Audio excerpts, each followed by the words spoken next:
बरकत रमज़ान ट्रांसमिशन में भली कार चाहूँदो हैदर कादरी अवां के ऐं ब्रेक के वेंदे खां अॻु में असां दावत ॾिनीसीं इकरामुल हसन कादरी साहब के त उहे नाते हमदे बारी ताला पेश कनि।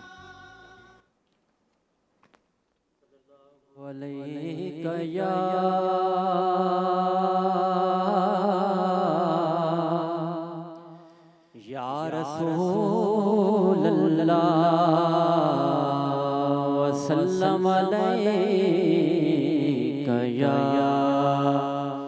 हबीब अल्लाह सल्लल्लाहु अलैका या रसूल अल्लाह वसल्लम अलैका या हबीब अल्लाह। नबी का लब पर जो जिक्र है बेमिसाल आया कमाल आया।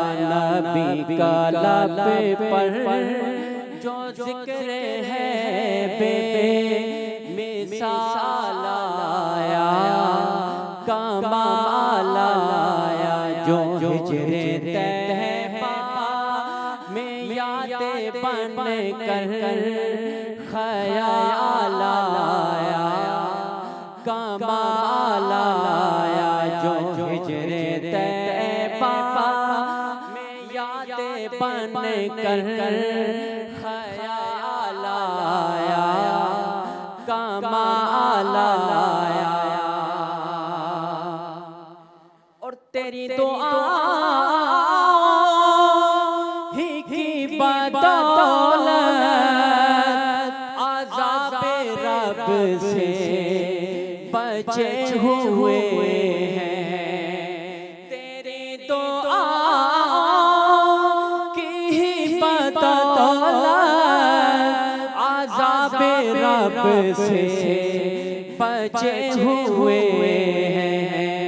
जो हक में उम्मत के तेरे लबों पर सवाल आया कमाल आया।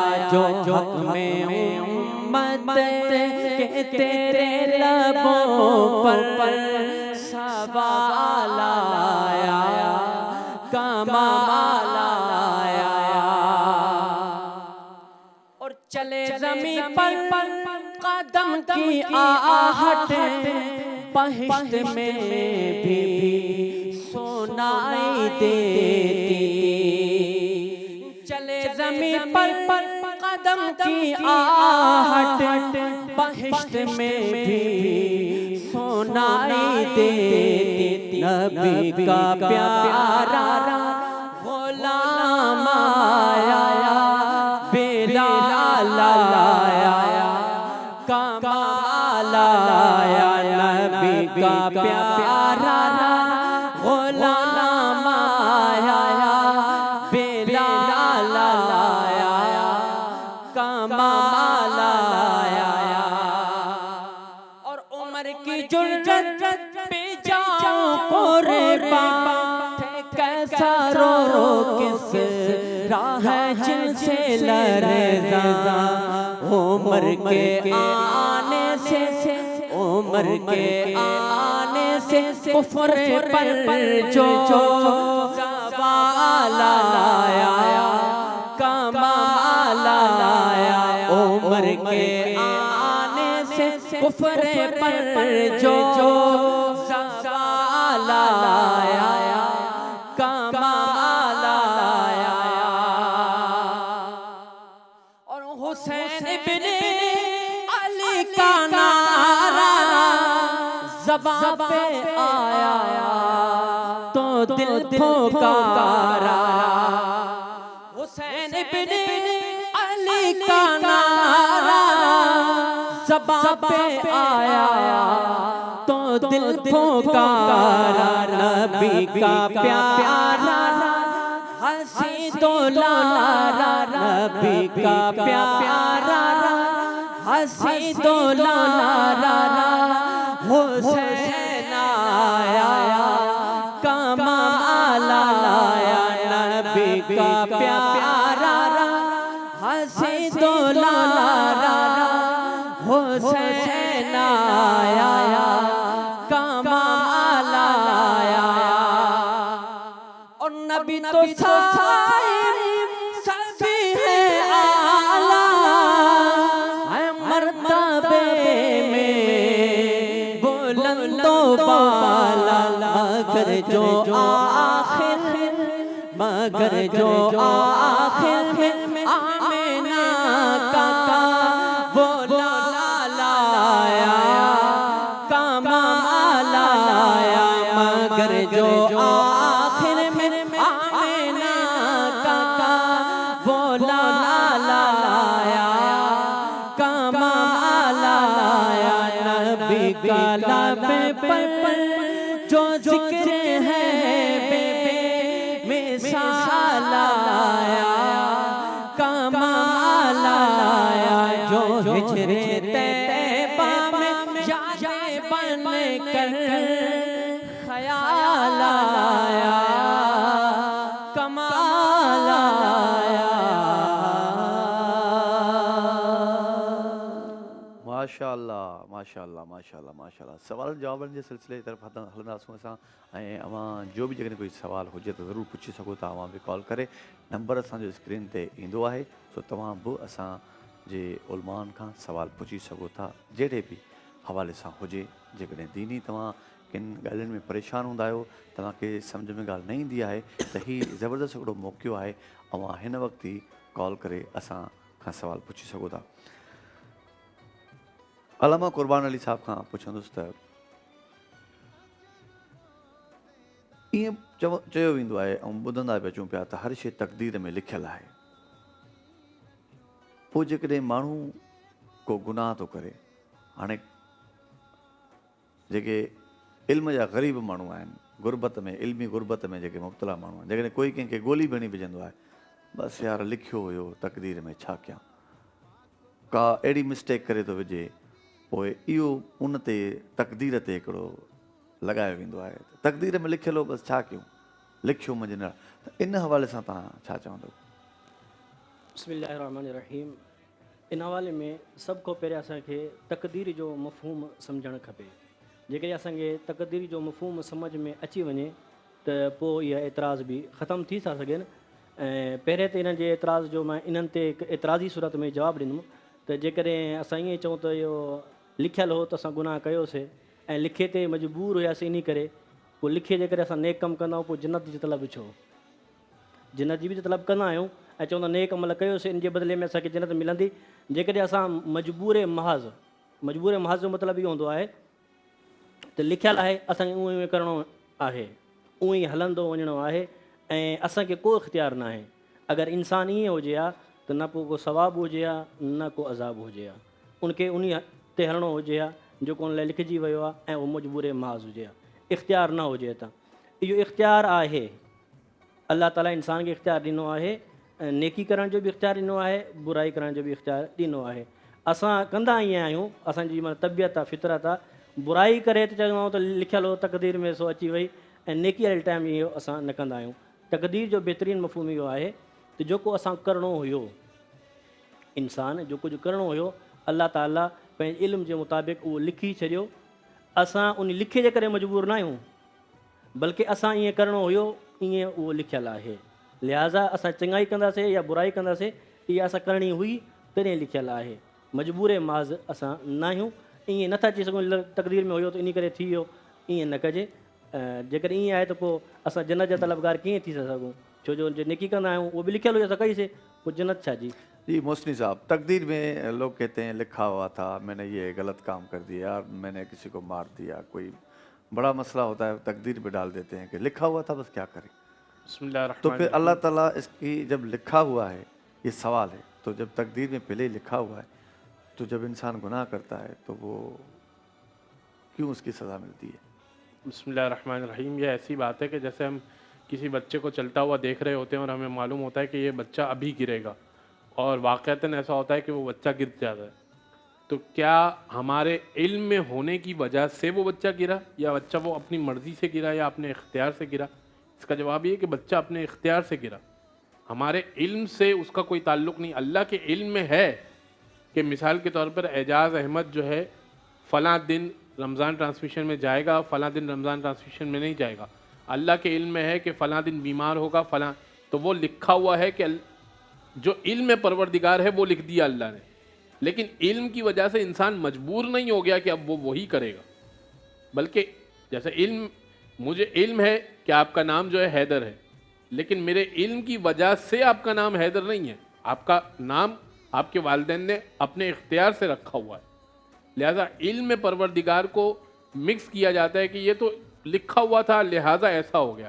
نہیں، وہ لکھا ہوا تو اس وجہ سے تھا کہ وہ تو علم پروردگار تھا. آپ کے ساتھ جو ہوا ہے یا آپ نے جو کیا ہے وہ آپ نے اپنے اختیار سے کیا ہے. یا ورنہ تو پھر یزید بھی بچ جائے گا کہ میں نے جو مارا ہے امام حسین کو یہ تو لکھا ہوا تھا. فرعون بھی بچ جائے گا کہ یہ تو میں نے خدائی کا دعویٰ کیا تھا، یہ تو لکھا ہوا تھا، میں نے خدائی کا دعویٰ کیا تھا. ہر شخص بچ جائے گا، ہر گناہ گار بچ جائے گا. تو کیا تقدیر چینج ہو سکتی ہے کسی بندے کی؟ ہاں، تقدیر کا یہ تعلق ہوتا ہے کہ انسان جو نیکیاں پاتا ہے، جو توفیقات پاتا ہے، جو رزق پاتا ہے، وہ اللہ لکھ دیتا ہے. شب قدر میں بڑی رات میں جب 23 کی رات آتی ہے، 19 کی رات آتی ہے، طاق راتیں آتی ہیں، 19 21 23 شب 25 شب 27 طاق راتوں میں، رمضان کی طاق راتوں میں سے کسی ایک میں شب قدر ہے. لیلۃ القدر خیر من الف شہر، 1000 مہینوں سے بہتر ہے. اس کے اندر پروردگار نیکیاں لکھ دیتا ہے کہ یہ فلاں فلاں اس کو توفیق ملے گی، البتہ اس کا رزق اتنا ہوگا، اس کے اولاد میں یہ اضافہ ہوگا، اس کی شادی ہو جائے گی، اس کے یہاں پر جو ہے وہ اولاد ہوگی. کوئی بھی اچھی چیز جو اس کے یہاں لکھ دیتا ہے، مثال کے طور پر اس کے یہاں ایکسیڈنٹ ہو جائے، ہوگا اللہ کے علم میں ہے کہ ہوگا. اس کا یہ مطلب نہیں ہے کہ انسان مجبور ہو گیا کہ اب تو چونکہ لکھا ہوا ہے لہٰذا اب چینج کروا سکتا ہے. دعا کے ذریعے دعا تقدیر کو بدل دیتی ہے. واہ، سبحان اللہ سبحان اللہ. علامہ قربان صاحب، اگر بندہ जेकॾहिं माण्हू पहिरीं रकत में ई विसरी थो वञे، नमाज़ में बीठो आहे विसरी थो वञे त अलाए काई रकात आहे, त नमाज़ वराए पढ़ंदो या कंटिन्यू कंदो, सोचींदो त मां जंहिं रकत में आहियां उहा ई पढ़ां? बिस्मिल्लाहिर्रहमानिर्रहीम. इन हवाले सां सभ खां पहिरीं ॻाल्हि इहा सम्झो त जेकॾहिं ज़िंदगी में पहिरियों दफ़ो ईअं थियो आहे ऐं वसवसो आयो आहे को उहो नमाज़ ॿीहर पढ़े, ऐं जंहिंखे वसवसा ईंदा रहनि था उन लाइ उसूल इहो आहे त पंहिंजे ग़ालिब गुमान ते, पंहिंजे यकीन वारे साइड ते त मां हिकु पढ़ी आहे 2 पढ़ियूं आहिनि, जिथे उनजो यकीन बीहे ओतिरियूं रकातूं उनजूं थींदियूं. जेकॾहिं उनजो गुमान इहो आहे ग़ालिब त हिकु थी आहे त उनजी हिकु आहे, ऐं अगरि उनजो ग़ालिब गुमान इहो आहे त 2 थियूं आहिनि त उनजूं 2 रकात आहिनि. ऐं कोशिशि करे जेको घटि में घटि ते जेको उनजो यकीन बीहे थो उते उहो यकीन ते अमल करे. मुझसे साहब, पहली रकत में ही बंदा भूल जाए कि मैं पता नहीं कौन सी रकत पढ़ रहा हूँ. جی بسم اللہ الرحمن الرحیم. اس کا جواب یہ ہے کہ اگر شک اپنے مقام پر قائم رہتا ہے کہ معلوم نہیں ہے کہ پہلی رکعت ہے یا دوسری رکعت ہے، کچھ معلوم نہیں ہے، شک اپنے مقام پہ قائم رہتا ہے تو نماز اسی وقت باطل ہو جائے گی. لیکن اگر غالب گمان کسی طرف چلا جاتا ہے کہ مثال کے طور پہ وہ کہتا ہے کہ نہیں یہ میری دوسری رکعت ہے، تو ٹھیک ہے، پھر اس کے طرف رجوع کر لے. لیکن شک اپنے مقام پر اگر قائم رہتا ہے تو 2 رکعتی نماز یعنی فجر اور 3 رکعتی نماز یعنی مغرب یہ انسٹنٹلی باطل ہو جاتی ہے اگر شک اپنے مقام پر قائم رہتا ہے. خمس پہ تھوڑی روشنی ڈالیں کہ بسم اللہ الرحمن الرحیم. قرآن نے اس بارے میں کہا کہ وَاعْلَمُوا أَنَّمَا غَنِمْتُم مِّن شَيْءٍ فَإِنَّ لِلَّهِ خُمُسَهُ وَلِلرَّسُولِ وَلِذِي الْقُرْبَى وَالْيَتَامَى وَالْمَسَاكِينِ، کہ جو بھی چیز تم غنیمت پا جاؤ. اچھا، یہاں پر ہمارے یہاں فقہ جعفریہ میں اور برادران اہل سنت میں سے کچھ جگہوں پر اس کا اختلاف ہے. وہ کہتے ہیں کہ مال غنیمت پر خمس لگتا ہے. ہم کہتے ہیں کہ جو بھی غنیمت پا جاؤ یعنی جو بھی تمہارے پاس بچت ہو جائے، جو بھی بچت ہو جائے اس میں سے وَاعْلَمُوا أَنَّمَا غَنِمْتُم مِّن شَيْءٍ، چیزوں میں سے جو بھی تمہارے پاس غنیمت آ جائے، فَإِنَّ لِلَّهِ خُمُسَهُ، اس کا 5واں اللہ کے لیے ہے، وَلِلرَّسُولِ اور اس کے رسول کے لیے ہے، وَلِذِي الْقُرْبَى اور سید زادوں کے لیے، اہل بیت اطہار کے لیے ہے، وَالْيَتَامَى یتیموں کے لیے، وَالْمَسَاکِین وَابْنُ السَّبِیل اور اللہ کی راہ میں کام کرنے والوں کے لیے ہے. تو یہ سال بھر میں جو آپ کو آمدنی ہوتی ہے، خلاصہ میں عرض کر رہا ہوں کہ سال بھر میں جو آپ کو آمدنی ہوتی ہے اس کا 5واں حصہ آپ کو اللہ کی راہ میں نکالنا ہے. اس کے 2 حصے ہوتے ہیں، ایک سہم امام، ایک سہم سادات. سہم امام جو ہے وہ مجتہد کی اجازت سے, مفتی کی اجازت سے آپ خرچ کر سکتے ہیں مسجد کو بنانے میں, مدرسے کو کی تعمیر میں, یا جس چیز میں وہ اجازت دے. سہم سعادات صرف سید کو دیا جا سکتا ہے. اچھا, ایک بندے کو یہ آئیڈیا ہی نہیں ہو رہا کہ وہ سال بھر میں کتنا کماتا ہے, تو وہ کس سے خمس کو ڈیوائڈ کرے جی, گا؟ مثال کے طور پر وہ ٹیوشن بھی پڑھاتا ہے, مثال کے طور پر اس کا بزنس بھی ہے, مثال کے طور پر ایک چھوٹی موٹی جاب بھی ہے, اور کبھی یا پھر وہ فری لائنسنگ کام کرتا ہے تو کبھی جو ہے وہ بہت زیادہ پیسے مل جاتے ہیں, کبھی کچھ بھی نہیں. اس کا طریقہ کار یہ ہے کہ اپنی ڈیٹ فکس کر لی جائے, اپنی ڈیٹ فکس کر لی جائے. جیسے میں خود اپنا بتاتا ہوں, میری ڈیٹ ہے 1 مئی. یعنی ڈیٹ کیسے فکس ہوتی ہے؟ ڈیٹ ایسے فکس ہوتی ہے جو فقہا نے بیان کیا کہ جب پہلی مرتبہ آپ نے ارننگ کی تھی, پہلی مرتبہ جب آپ نے ارننگ کی تھی وہ ڈے آپ کا ڈیٹ فکس ہو گئی. اب میں نے پہلی مرتبہ جب ارننگ کی تھی تو وہ 1 مئی تھی. اب ہر سال میں 1 مئی کو دیکھوں گا کہ میرے اکاؤنٹ میں اور میرے گھر میں کیا چیزیں رکھی ہوئی ہیں جو میری ملکیت ہے, اس کو ایویلیویٹ کروں گا, چیزوں کو دیکھوں گا, کپڑے جتنے ان یوزڈ لباس وغیرہ چیزیں پرفیوم وغیرہ ان کو ایویلیویٹ کیا. مثال کے طور پر 20,000 روپے آ گئے. کیش دیکھا میں نے, مثال کے طور پر 80,000 روپے کیش ہے.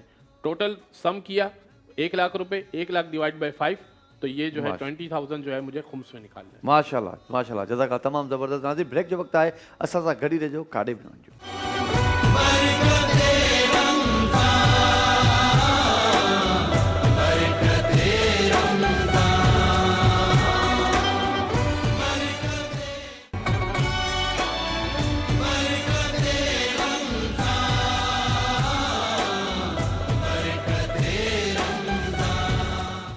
भली कार चवंदुसि बरकत रमज़ान ट्रांसमिशन में, ऐं अव्हां खे अॼु जो रोज़ो मुबारक हुजे. ईअं आहिस्ते आहिस्ते आहिस्ते ॾींहं हलंदा हलंदा हलंदा नेठ ई रमज़ान असां खां मोकिलाए वेंदो. ऐं ॾाढो ॾुखु थींदो आहे जॾहिं अहिड़ो ख़ूबसूरत महीनो असां खां वेंदो आहे. त हिन ख़ुसूसी ट्रांसमिशन लाइ असां सां तावन कयो आहे Igloo ice cream, Nelson paints, Galaxy motorcycle, Quiz foods, Snow White, फॉर्मी soap, Milan food, Panda industry, Malka foods, Noor Mohammad Halai, Dalda, Naseem मसाले, एनेक्स फूड बस्ती, मुगलिया निमको, मुग़ल राइस वारनि जे तावन सां ही ट्रांसमिशन असां पेश कयूं पिया.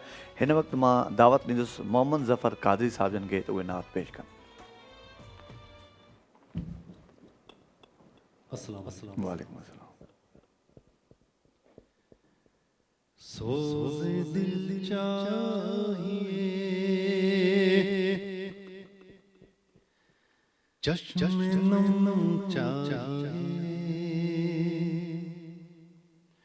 और शौक़े तलब मोतबर चाहिए.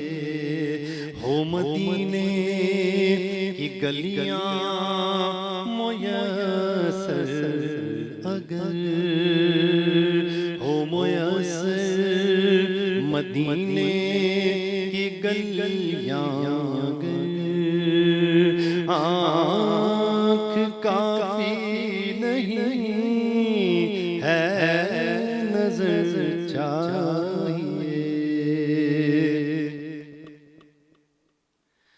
अपनी रुदा दे गम में सुनाऊं किसे, मेरे दुख को कोई और समझेगा क्या. अपनी रुदा दे गम में सुनाऊं किसे, मेरे दुख को कोई और समझेगा क्या.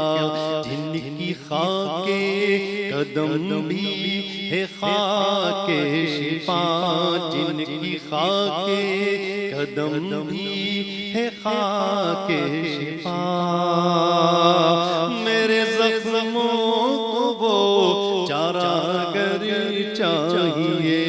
हो मदीने की गलियां मुयस्सर अगर, आँख काफी नहीं है नजर चाहिए. और اپنی روداد غم میں سناؤں کسے، میرے دکھ کو کوئی اور سمجھے گا کیا؟ اپنی روداد غم میں سناؤں کسے، میرے دکھ کو کوئی اور سمجھے گا کیا؟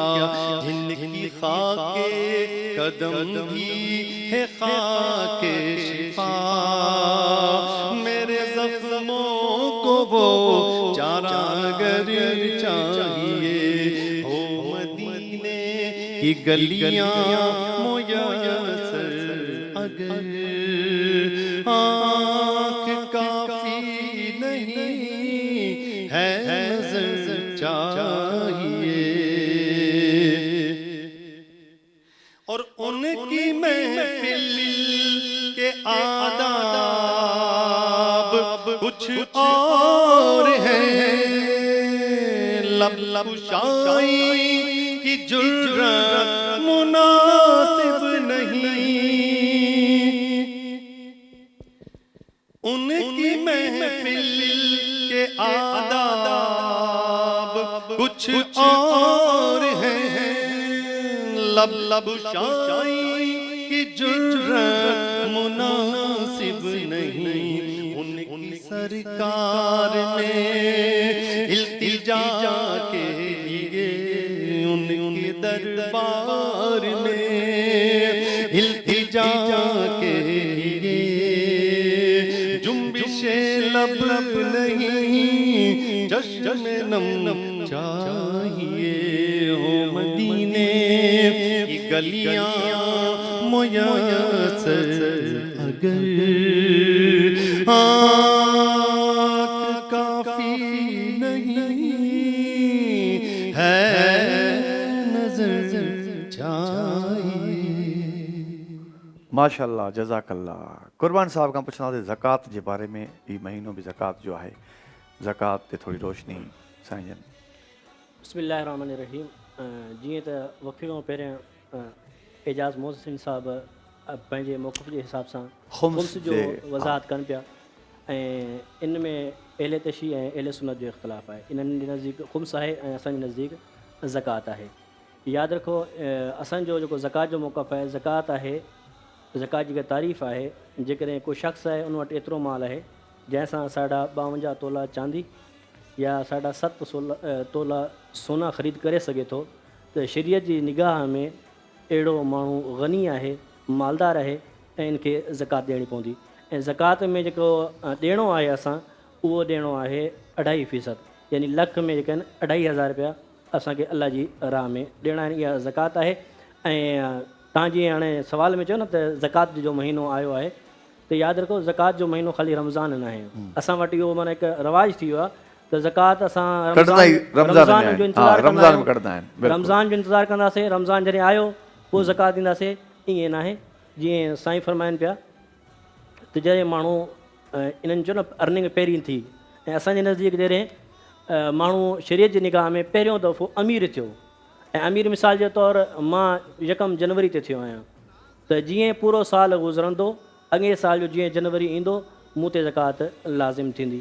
इन में रमज़ान जो इंतज़ारु न आहे। मिसाल तौरु मां ज़ुल्हिज्जा जे महीना में या रजब जे महीने में या मां रबीउल अव्वल जे महीने में शरीयत जी निगाह में अमीर थी वियो आहियां, एतिरो मूं वटि माल अची वियो आहे जेको मुंहिंजी ज़रूरत खां ऐं कर्ज़े खां अलावा आहे, जंहिंसां मां 52.5 तोला चांदी ख़रीद करे सघां थो या 7.5 तोला सोना ख़रीद करे सघां थो। एतिरो मूं वटि माल अची वियो आहे त शरीयत मूंखे अमीर चए थी ऐं मूंखे ज़कात ॾियणी आहे।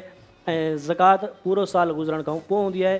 ऐं इन में इहो ॾिठो वेंदो त असीं अमीर कॾहिं थियासीं, रमज़ान जो ख़ाली इंतज़ारु न कजे। हा, ईअं आहे जेकॾहिं मिसाल तौरु रबीउल अव्वल में को अमीर थी वियो, ग़नी थी वियो, लेकिन पंहिंजी ज़कात एडवांस में अदा करणु चाहे ऐं विच में रमज़ान अची वियो, हिसाबु लॻाए त बाबा मां वटि एतिरो माल आहे ऐं जॾहिं साल पूरो थींदो रबीउल अव्वल ते वञी करे एतिरी ज़कात मूं ते थींदी, बहितर आहे उहा हाणे ॾेई छॾे। वरी बि उनखे रमज़ान में ॾियण खां पोइ बि रबियुल अवल में वञी करे जॾहिं साल पूरो थींदो त हिसाबु कंदो जेतिरी मूं ज़कात ॾिनी हुई आया एतिरी थिए थी या वधीक थिए थी, अगरि जेकॾहिं वधीक थिए थी त पोइ वधीक जेका आहे उहा बि अल्लाह जे ॾियण में राह में ज़रूरी आहे।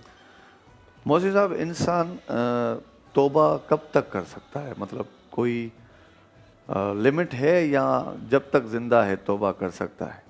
जी, बिस्मिल्लाहिर्रहमानिर्रहीम। मैं आपके सवाल से पहले ज़कात के उन्वान पे कुछ गुफ्तगू करना चाहता हूँ। जी। अल्लामा साहब ने फरमाया कि हमारे यहाँ ज़कात नहीं है। नहीं, ऐसा नहीं है, ये गलत फहमी पाई जाती है कि फ़िक़्ह जाफ़रिया के नज़दीक ज़कात नहीं है। हमारे यहाँ दो चीज़ें हैं, ज़कात भी है, खुम्स भी है। तो ज़कात 2.5% ही है और खुम्स जो है वो 20% है। तो हम दो चीज़ें निकालेंगे, ज़कात भी निकालेंगे, खुम्स भी निकालेंगे। अलबत्ता ज़कात में कैश के ऊपर ज़कात नहीं है।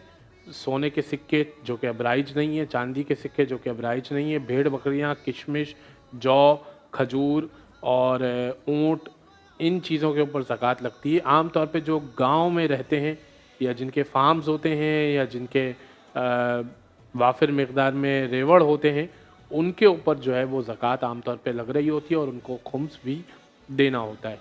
तो ज़कात भी है हमारे यहाँ, क्योंकि कुरान ने कहा है अक़ीमुस्सलात व आतुज़ ज़कात, नमाज भी कायम करो, ज़कात भी अदा करो। तो ज़कात भी है हमारे यहाँ, खुम्स भी है हमारे यहाँ। अब आपका सवाल ये है कि तौबा का आखिरी मरहला कब तक इंसान, फरमाया रसूल अल्लाह ने कि जो मफ़हूमन अर्ज़ कर रहा हूँ मैं कि फरमाया कि अगर तुम चाहो तो तौबा कर लो गुनाह के बाद, और अगर कोई शख्स 1 साल पहले भी मौत से 1 साल पहले भी तौबा कर ले तो अल्लाह उसकी तौबा कबूल कर लेगा। फिर फरमाया कि 1 साल तो बहुत दूर की बात है, अगर 1 महीना पहले भी मौत से कोई तौबा कर ले तो अल्लाह उसकी तौबा कबूल कर लेगा।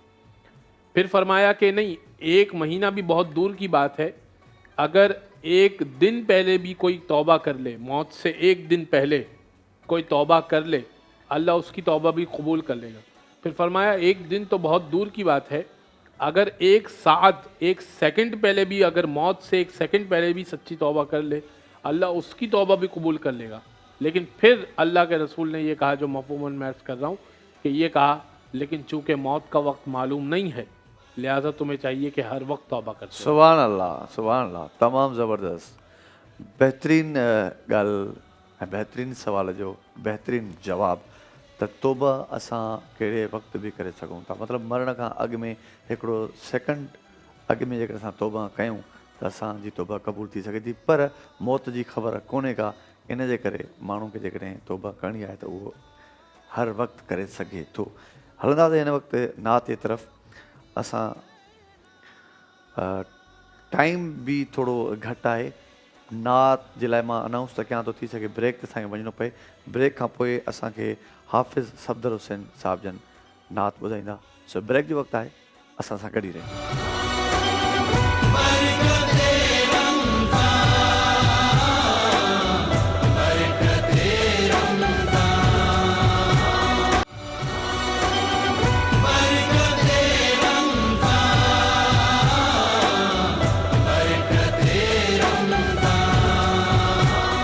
बरकत रमज़ान ट्रांसमिशन में भली कार चवंदो तव्हांखे। हिन वक़्तु असांखे अलामा शाह ज़ेब राजपर साहिब जन बि जॉइन करे चुका आहिनि। भली कार चवंदो तव्हांखे। ऐं ब्रेक ते वञण खां अॻु में असां नात जे तरफ़ अचण वारा हुआसीं, जो मां दावत ॾींदुसि साईं खे त तव्हां नात पेश कयो। सल्लल्लाहु अलैहि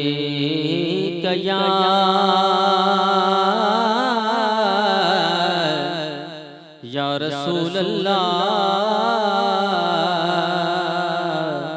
वसल्लम अलैका या हबीब अल्लाह।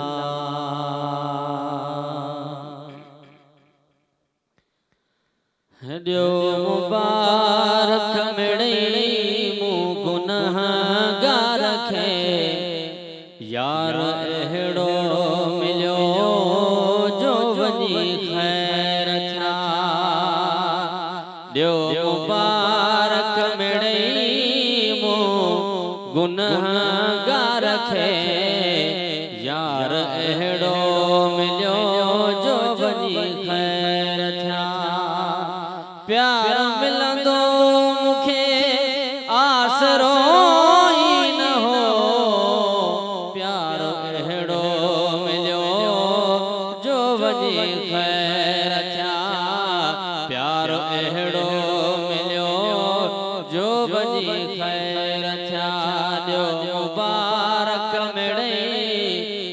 गुनहगार खे यार अहिड़ो मिलियो जो वञी ख़ैर थिया हो दिल रुबा देस मुंहिंजे हली आयो भाग मुंहिंजा भला जे भली आयो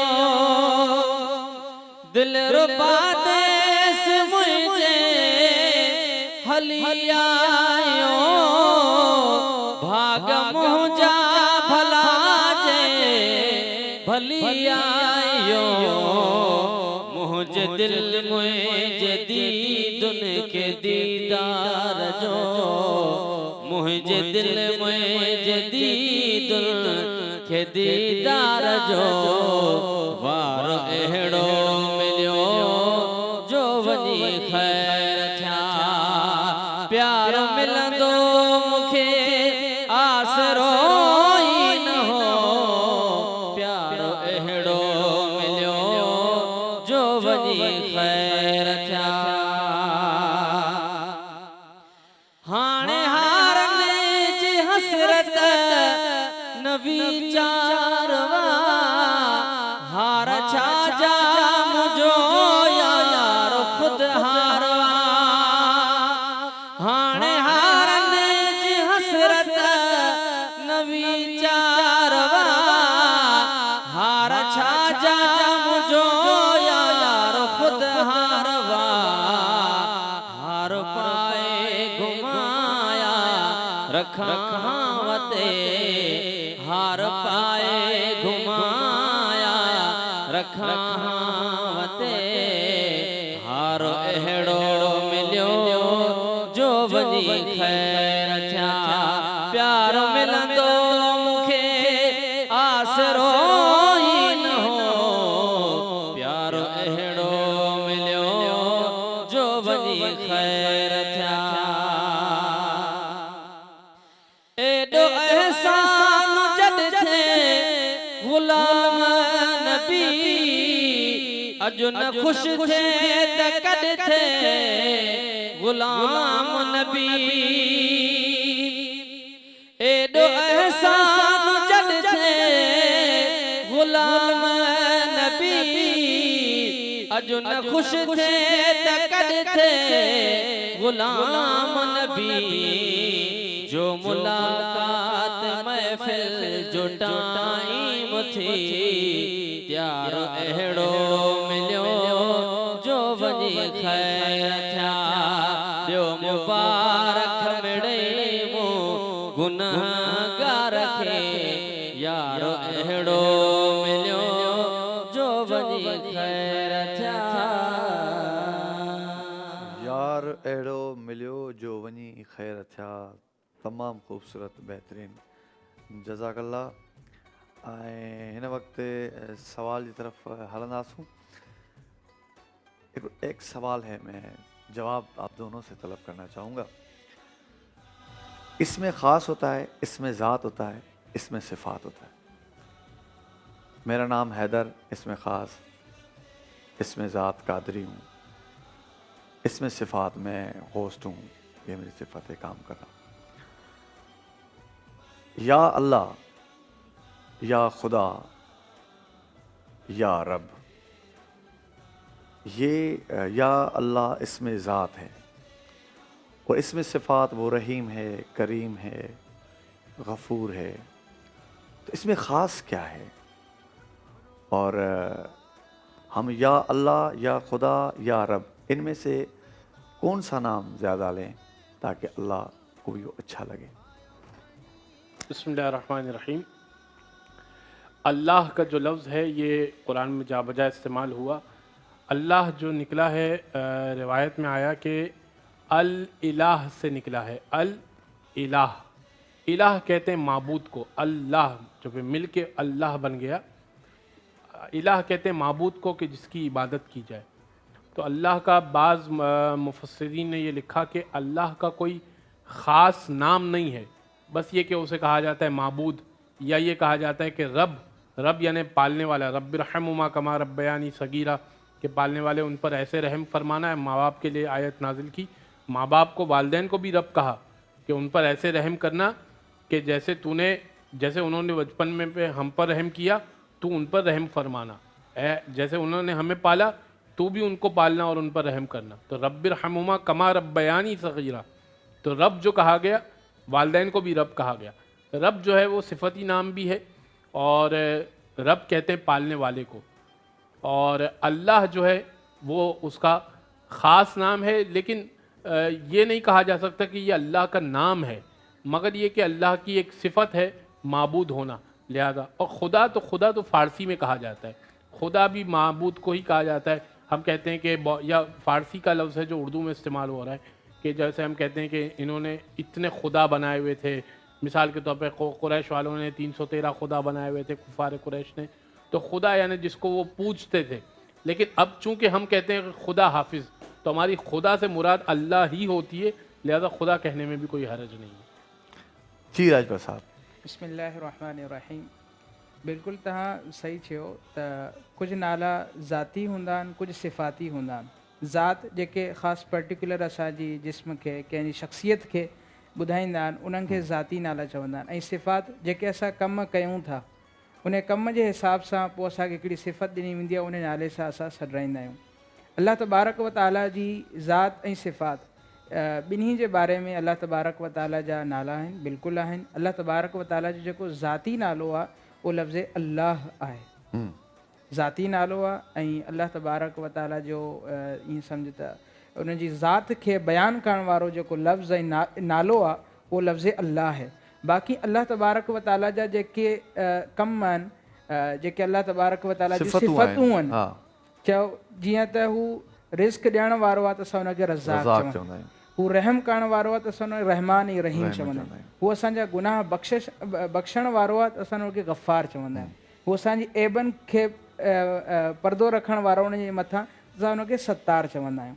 त अलाह तबारक व ताला जा ज़ाती नाला ऐं ज़ाती नालो त हिकिड़ो आहे लफ़्ज़ अल्लाह. इसमें ख़ासि अहिड़ो को इसमें ख़ासि जो मां तव्हांखे तस्करो कयां मां जेको सम्झां थो तव्हां इसमें ख़ासि मां जेको चवंदा उहो हिकिड़ो चवंदा आहिनि इसमें आज़म चवंदा आहिनि.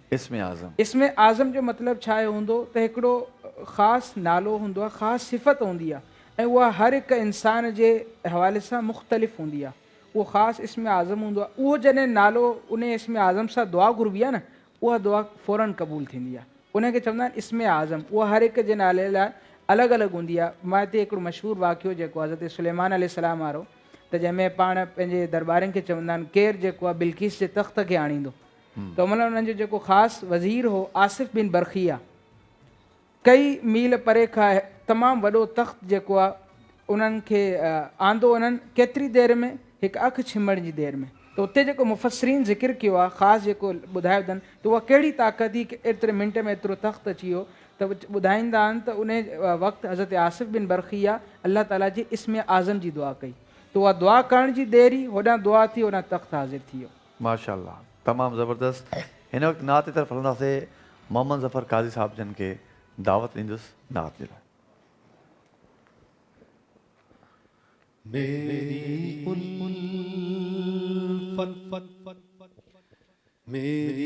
उल्फत मदीने से यूं ही नहीं. मेरी उल्फत मदीने से यूं ही नहीं. मेरे आका का रोज़ा मदीने में है. मेरे आका का रोज़ा मदीने में है. मैं मदीने की जानिब न कैसे खींचूं. मेरे आका का रोज़ा मदीने में है. अल बहरो अला वल मौजो तगा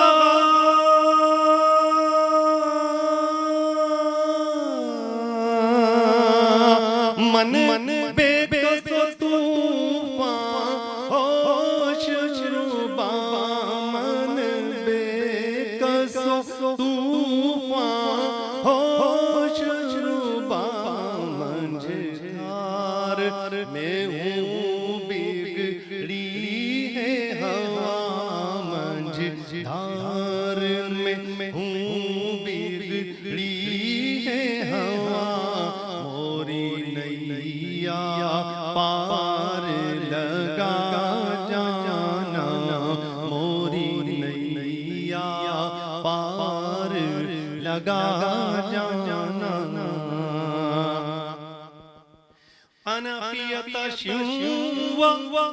سخا کا قدم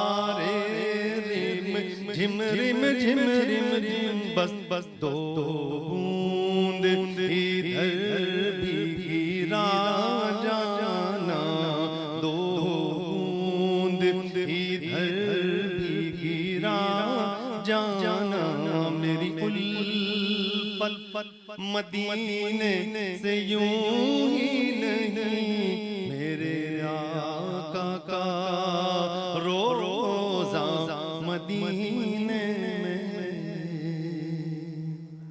ماشاءاللہ میرے آقا کا روزہ مدینے میں ہے. بریک جو وقت ہے ناظرین ان کھاگ میں ماں تواں کے بدائن ہلاں تا ہن خوبصورت برکت رمضان ٹرانسمیشن میں اساں تعاون کयो आहे. Igloo ice cream, Nelson paints, Galaxy motorcycle, Quice foods, snow white, فورمی soap, Milan food, Panda industry, Malika food, Noor Memon Halai, Dalda, Naseem مسالے، اینیکس، فوڈ مستی، مغلیہ نمکو، مغل رائس وان تعاون ساں ہی برکت رمضان ٹرانسمیشن پیش کیوں پیا. اساں ساں گڈی رہجو، ایک ننڈی بریک ہے.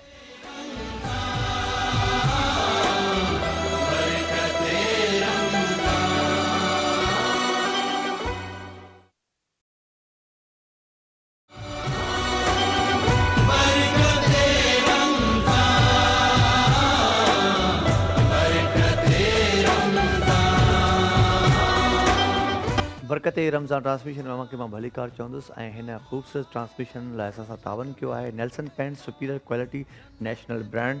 نیلسن پینٹس یہی تو رنگ ہے زندگی کا. نیلسن پینٹس ہے معیاری، کر لو جیت کی تیاری. نیلسن پینٹس لایا شاندار لکی ڈرا اسکیم جس میں آپ اسکریچ کارڈ کے ذریعے بہت سے قیمتی انعامات جیت سکتے ہیں.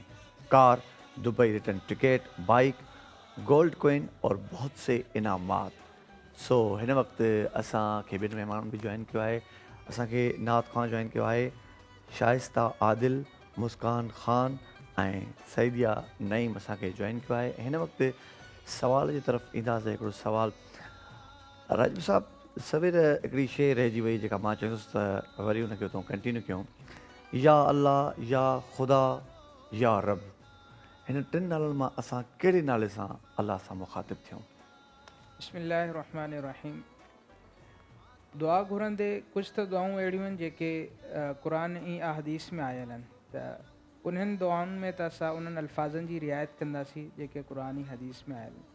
बाक़ी जेके दुआऊं असां पंहिंजे तरफ़ां घुरंदा आहियूं जंहिंमें का उहा क़ुरान या हदीस में न ई आयल हूंदी, त उन लाइ जेको बहितर आहे ऐं अफ़ज़ल आहे त अल्लाह तबारक व ताला जी उन सिफ़त सां अल्लाह तबारक व ताला खे सॾियो वञे जेकी असांजी उन दुआ में असां घुरूं था पिया, जेका असांजी ज़रूरत आहे. ज़रूरत आहे. मां मिसाल ॾींदुसि, जे असां रब तबारक व ताला खां इहा था दुआ घुरूं त मौला तूं असां ते रहम कर, असांजे मथां रहम कर, त उन महिल असां अल्लाह तबारक व ताला खे रहमान ऐं रहीम जी सिफ़त सां सॾींदासीं. इहो अफ़ज़ल ईंदो. ऐं जंहिं महिल अल्लाह तबारक व ताला खे असां इन लाइ दुआ घुरंदासीं त असांजी तौबा क़बूल कर, त असां हुनखे उन महिल तवाब चवंदासीं. जंहिं महिल असां हुनखे रिस्क घुरंदासीं त बहितर असां हुनखे रज़ाक जे नाले सां सॾियूं. जंहिंसां बीमारनि जी बीमारी खे दूरि करण लाइ हुनखां दुआ घुरंदासीं त असां हुनखे इहा शफ़ी जे लफ़्ज़ सां सॾींदासीं. त बहितर आहे जेकी असां दुआ घुरूं था पिया, जेकी असांजी घुर्ज आहे, त उन हिसाब सां अल्लाह तबारक व ताला खे पुकारियो वञे. ऐं इहो ई तरीक़ो असां ॾिसूं था त क़ुरान पाक जी जेकी आयतूं आहिनि, असां क़ुरान पाक पढ़ंदा आहियूं त हर आयत जो हिकिड़ो मज़मून हूंदो आहे. उन मज़मून जे आख़िर में अल्लाह तबारक व ताला जी का ख़ासि सिफ़त हूंदी आहे. किथे हूंदो आहे इन अल्लाह अला कुल्लि शैइन क़दीर, किथे हूंदो आहे इन अल्लाह अलीमुन हकीम, किथे हूंदो आहे इन अल्लाह वो तव्वाबुर रहीम. त उहा जेकी सिफ़त हूंदी आहे न, उहा ईअं न आहे त अल्लाह तबारक व ताला जी ईअं ई का सिफ़त पे ज़िक्र थींदी आहे, बल्कि उहा सिफ़त जेकी पोयां आयत जो कॉन्टेक्स्ट ईंदो आहे पे उन जे मुताबिक़ हूंदी आहे. जे पोयां ज़िक्र हूंदो आहे तौबा जे क़बूल करणु तौबा जी तरफ़, त अॻिते ज़िक्र ईंदो आहे इन अल्लाह तव्वाबुर रहीम ईंदो आहे पे. जे पोयां गुनाहनि जे बख़्शिश जे हवाले सां तस्करो पे ईंदो आहे त अॻियां ईंदो इन अल्लाह गफ़ूरुर रहीम. जे पोयां ज़िक्र ईंदो आहे पे त अल्लाह तबारक व ताला जेको चाहे करे सघे थो, क़ादिर मुतलक़ आहे, त अॻियां ईंदो इन अल्लाह क़ादिरुन, इन अल्लाह क़दीरुन अला कुल्ली शइ। त असां क़ुर पाक जे उसलूब खे ॾिसूं, क़ुर पाक जे तर्ज़ खे ॾिसूं त असांखे इहा शइ सम्झण लाइ सफ़ा सवली थी वेंदी त जेकी शइ असां दुआ घुरूं था पिया, जंहिं हिसाब सां दुआ घुरूं था पिया, कोशिशि कजे त उन्हनि जेके अल्लाह तबारक व ताला जा सिफ़ाती नाला आहिनि उन उन्हनि हिसाब सां सां ई जेका असांजी घुर्ज आहे, जी, जेका असांजी तकलीफ़ आहे, उन सिफ़ाती नाले सां अलाह सां मुखातिब थी करे असां उनजो नालो खणूं। तमामु ज़बरदस्त। मां एजाज़ साहब, अलामा एजाज़ साहब खां हिकिड़ो सुवाल पुछणु चाहींदुसि। ख्वाब आते हैं, सपने हम ख्वाब देखते हैं, ख्वाब आया, ख्वाब में मैंने पता नहीं कहाँ कहाँ चला गया, तो ये ख्वाब हकीकत होते हैं, इशारे होते हैं, क्या होते हैं? बिस्मिल्लाहिर्रहमानिर्रहीम। ख्वाब के बारे में ताबीर रुया नामी किताब, जो कि एक मुस्तनद किताब है इस मामले में, यानी ख्वाबों की ताबीर से मुताल्लिक, उसके मुक़दमे में लिखा हुआ है कि वो ख्वाब जो आप फजर के करीब देखते हैं वो उसकी ताबीर होती है, और उसमें इशारा भी पाया जाता है कुछ ना कुछ परवरदिगार की जानिब से, या आम तौर पे जो ख्वाब होते हैं वो ज़्यादातर ये होता है कि हम जो सोच रहे होते हैं और जो ज़्यादा खाया पिया होता है और फिर भरे पेट खाने के बाद सो जाते हैं, तो आम तौर पे वो ख्वाब इस वजह से जनरेट होते हैं। लेकिन वो ख्वाब जो फजर के करीब आते हैं वो ख्वाब में हकीकत भी होती है, और उसकी ताबीर मालूम करनी भी चाहिए, और अहादीस में उसकी ताबीर आई भी है। माशाअल्लाह। नात खां जी तरफ़ हलंदासूं असां, ऐं सवाल जवाब असां सिलसिलो असांजो जारी आहे, असांखे जॉइन कंदा रहो। हिन वक़्तु मां दावत ॾींदुसि शाइस्ता आदिल खे त उहे नात पढ़नि।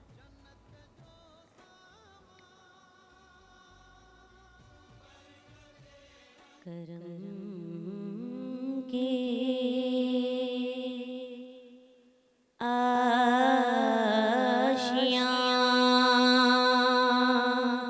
आशियाने की क्या बात है, आपके आस्ताने की क्या बात है। करम के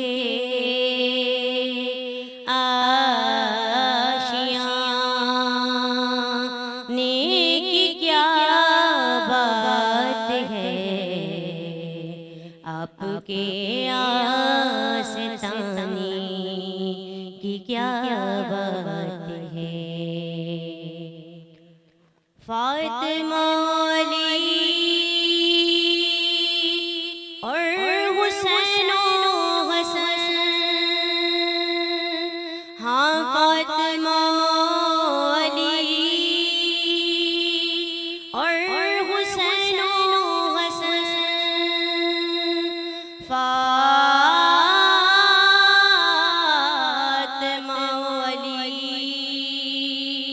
और हुसैन हसन, पंजतन के घराने की क्या बात है, हाँ पंजतन के घराने की क्या बात है, आपके आस्ताने की क्या बात है।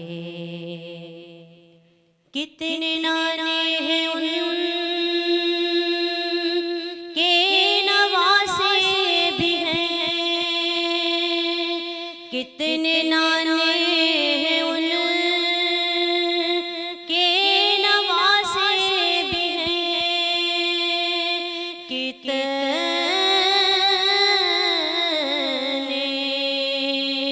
नाने भी हैं और नवासे भी हैं। इब्न हैदर के नाने की क्या बात है, हाँ इब्न हैदर के नाने की क्या बात है, आपके आस्ताने की क्या बात है। एक घर जो मिले शहर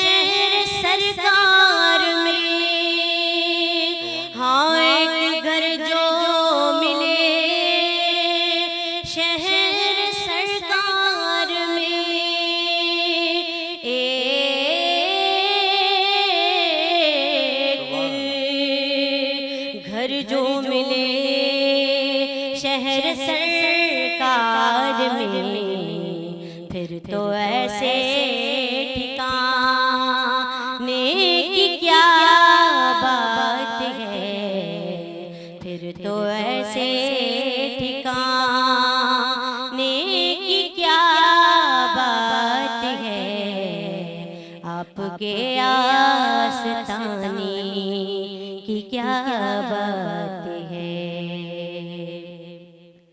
تک کے بولے نکیرین حاکم مجھے ہاں تک کے بولے نکیرین حاکم مجھے تک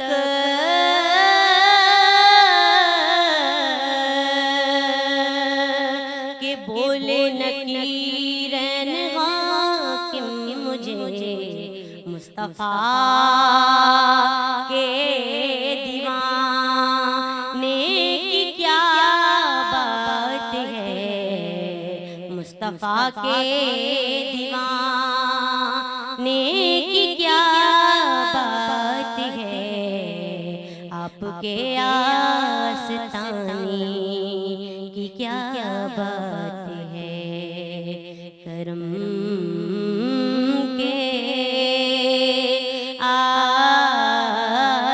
آشیانے کی کیا بات ہے آپ کے آستانے کی کیا بات ہے ماشاءاللہ جزاک اللہ شائستہ بہن آپ کی بہت اچھی آواز ہے پیاری آواز ہے تو آپ کی یہ نیچرل آواز ہے یا آپ نے محنت کی ہے یہ وراثت میں ملی ہے میری والدہ کی اچھا، طرف سے والدہ پڑھتی کی۔ تھیں تو ظاہر ہے تو کب سے نعت پڑھ رہی ہیں آپ الحمدللہ جب سے ہوش سنبھالا ہے جب سے نعت خوانی کر رہی ہوں سیکھا کس سے جی بالکل میں نے سیکھا بھی ہے زکریا اشرفی میرے استاد محترم تو سب سے پہلی جو نعت آپ نے پڑھی تھی وہ کون سی پڑھی تھی سب سے اعلیٰ ہوا اعلیٰ ہمارا نبی وہ پڑھی تھی آپ نے ماشاءاللہ یہ بھی آپ نے بہت خوبصورت اور اچھے طریقے سے پڑھی سوال کی طرف मां चाहींदुसि ईंदासूं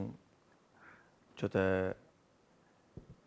इल्म वारा वेठा हुजनि ऐं उन्हनि खां कुझु न पुछिजे त इहा बि सम्झो ॼण माना नाइंसाफ़ी थींदी ऐं जेतिरो टाइम हिननि सां वेहिजे हूअं बि चवंदा आहिनि त इल्म वारनि वटि वञिजे उन्हनि सां वेहिजे उन्हनि खां कुझु पुछिजे पर हिते ब्रेक आहे ब्रेक खां पोइ असां पंहिंजे सवाल जवाब जो सिलसिलो जारी कंदासीं कार्यक्रम जो असांखे जॉइन कंदा रहियो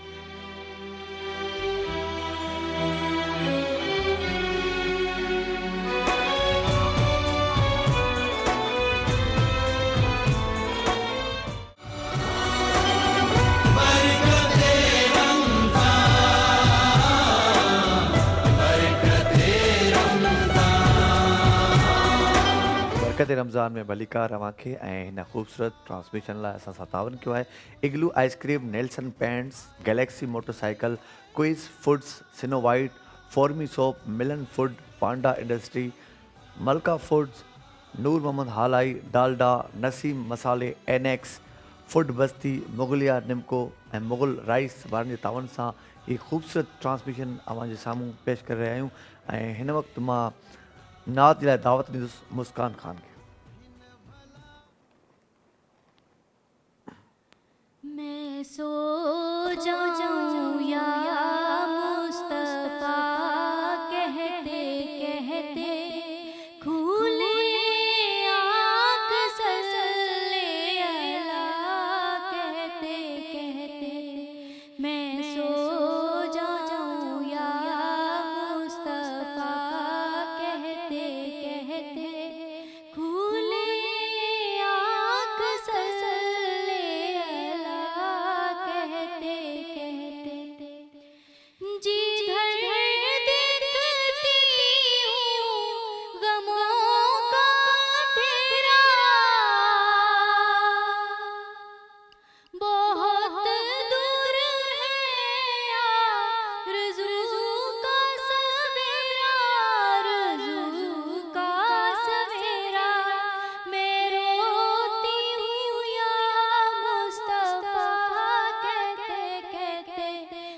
مصطفیٰ کہتے کہتے میں سو جاؤں یا مصطفیٰ کہتے کہتے کھولے آنکھ صلی اللہ کہتے کہتے گزرتے تھے کانٹے بھرے راستوں سے گزرتے تھے کانٹے بھرے راستوں سے بھرے راستوں سے حبیب اللہ یا اللہ کہتے کہتے یا اللہ کہتے کہتے میں سو جاؤں یا مصطفیٰ کہتے کہتے کھولے آنکھ صلی اللہ کہتے کہتے ستم پر ستم سہ گئے دشمنوں کے ستم پر ستم سہ گئے دشمنوں کے سہ گئے دشمنوں کے حبیب اللہ یا اللہ کہتے کہتے یا اللہ کہتے کہتے میں سو جاؤں یا مصطفیٰ کہتے کہتے کھولے آنکھ صلی اللہ کہتے کہتے ہوئے سرخ رو آپ ہر مارکے میں ہوئے سرخ رو آپ ہر مارکے میں آپ ہر مارکے میں فقط ربنا ربنا کہتے کہتے ربنا کہتے کہتے میں سو جاؤں یا مصطفیٰ کہتے کہتے کھولے آنکھ صلی اللہ کہتے کہتے ماشاء اللہ جزاک اللہ.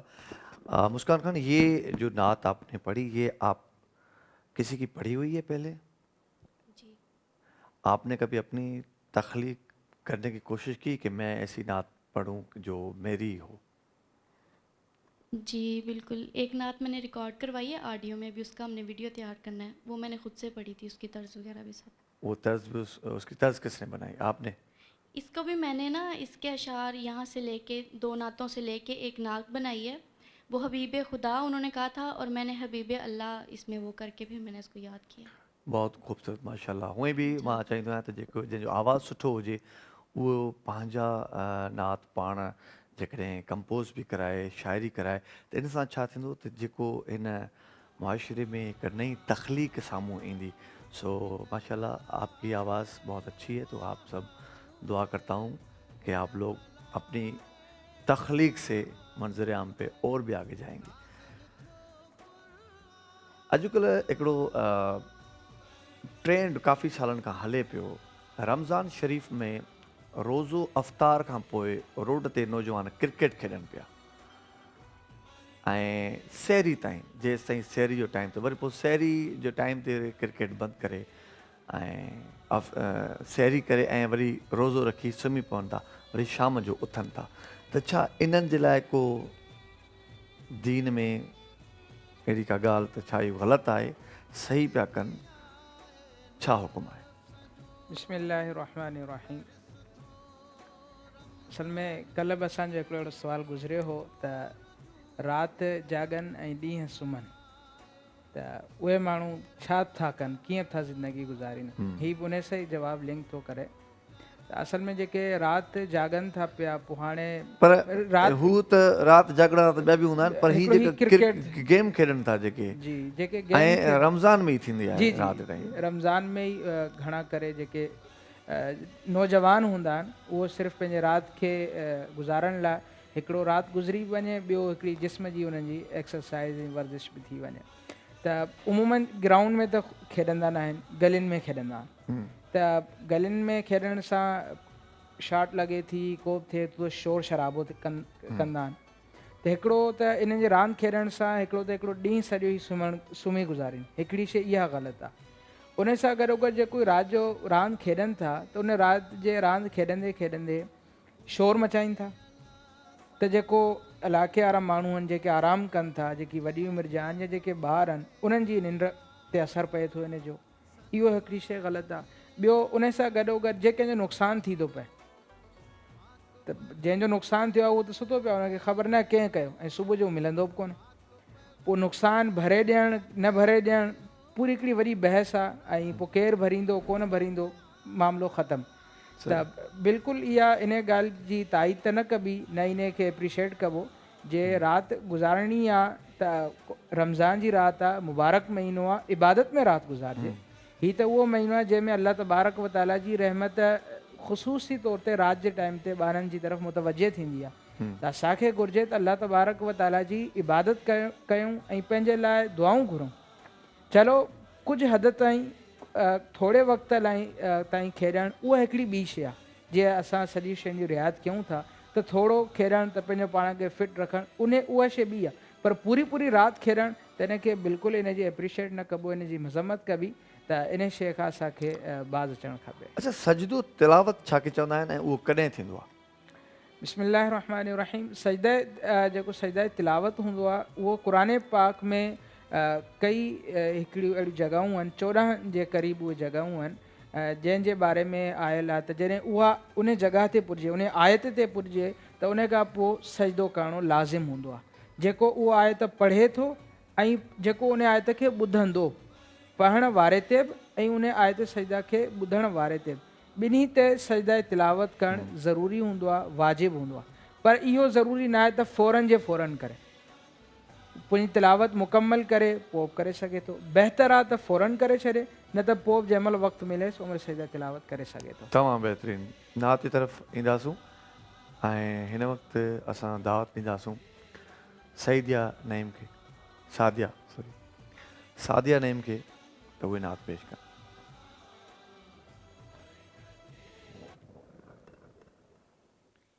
खुला है सभी के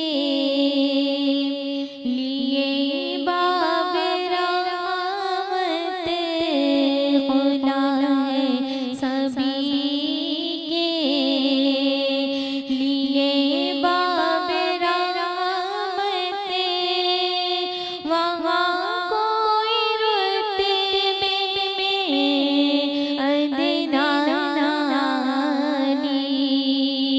मुरादों से दामन नहीं कोई खाली, मुरादों से दामन नहीं कोई खाली, कतारे लगाए खड़े सवाली, खुला